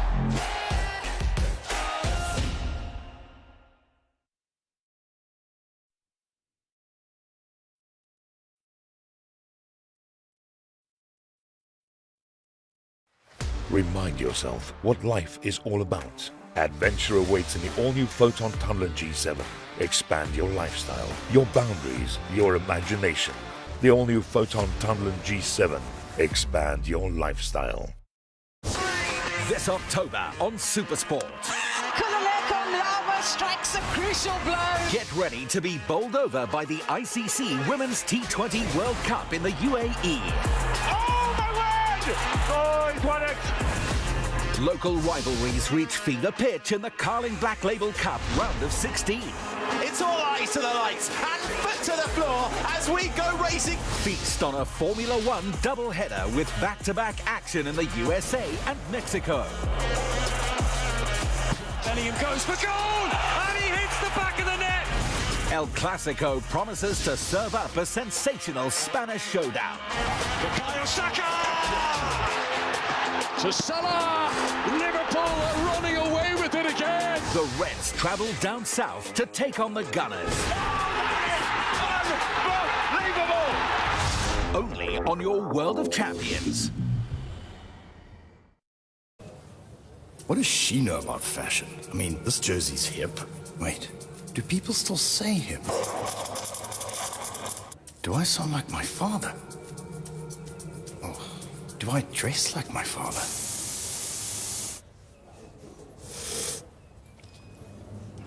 Delicious coffee. I like your jersey. Thank you. Your day just got better with Prasmata Coffee. Available at select Cafe 365's ad engine.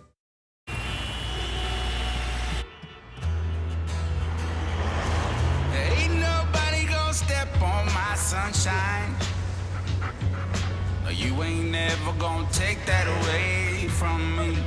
'Cause it feels like I got the sunshine on a brand new day. Yeah, it feels like I got the sunshine as I make my way.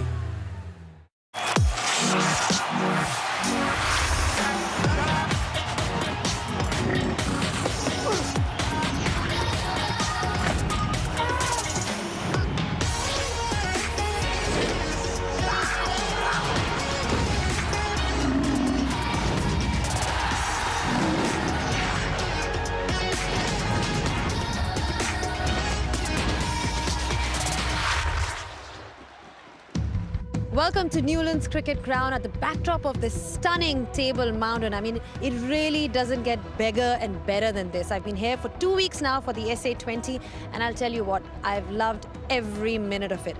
Several reasons, but I think mainly for me, it has to be the crowd. The kind of energy that they've brought, the vibe around the ground, the music, and it's just so great to see the people of South Africa come out in huge numbers to support this tournament, especially after everything that we've seen with regards to COVID.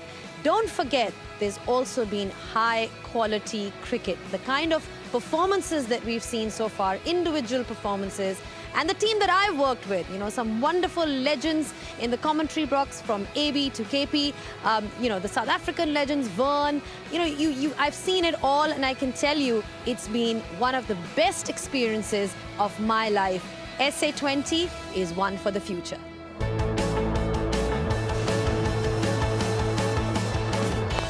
He's gone over the top this time. My goodness, how good is this? They have now won. Outstanding work from the Sunrisers Eastern Cape. There they are. They're the champions. Terrific stuff from the Sunrisers Eastern Cape. They are the Betway SA20 winners of the very first season. Congratulations to them. The Betway SA20. What a tournament it has been. I've been privileged to be a part of the action. And I would like to tell you about my top 3 moments. It started actually on day 1 for me in Durban, where they had the Super Kings 27 for 4. In comes Ferreira, and what a knock he played. He hit them all over the ground, out of the park, getting a man and match performance in and scoring a brilliant 80. Then I went to Pretoria, and we all know about the Betway catch 2 million. Well, I got to witness 3 in 1 day. That was awesome. And then just to top it off, Jimmy Neesham takes a screamer at backward point to dismiss my fellow West Indian, Alzari Joseph. Oh, my goodness! Oh, cannot believe that! That is a fantastic catch! SA20, I think, has just been sensational. It's been so much fun to be involved in from my perspective. Just see things unfold before my eyes, and I hope the same for you guys sitting at home where you've been watching the telecast. Hope you've really enjoyed it. Now, if I look back, the highlight for me was game number 2.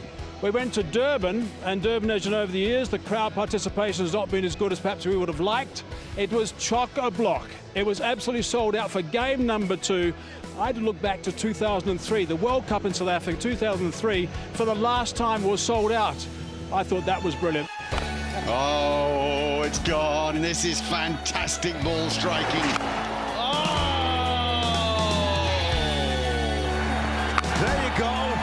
There you go. 6 more. Now we're talking.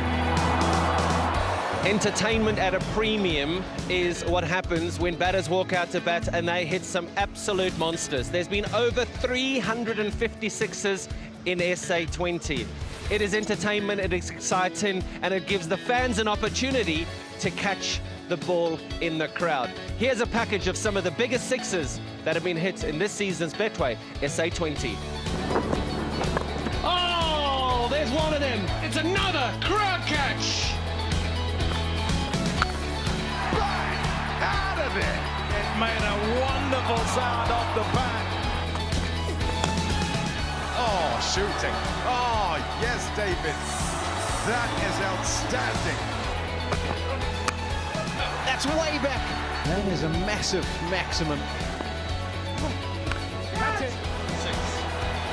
No one's catching that unless, unless someone's going to join the race for 2 million rand.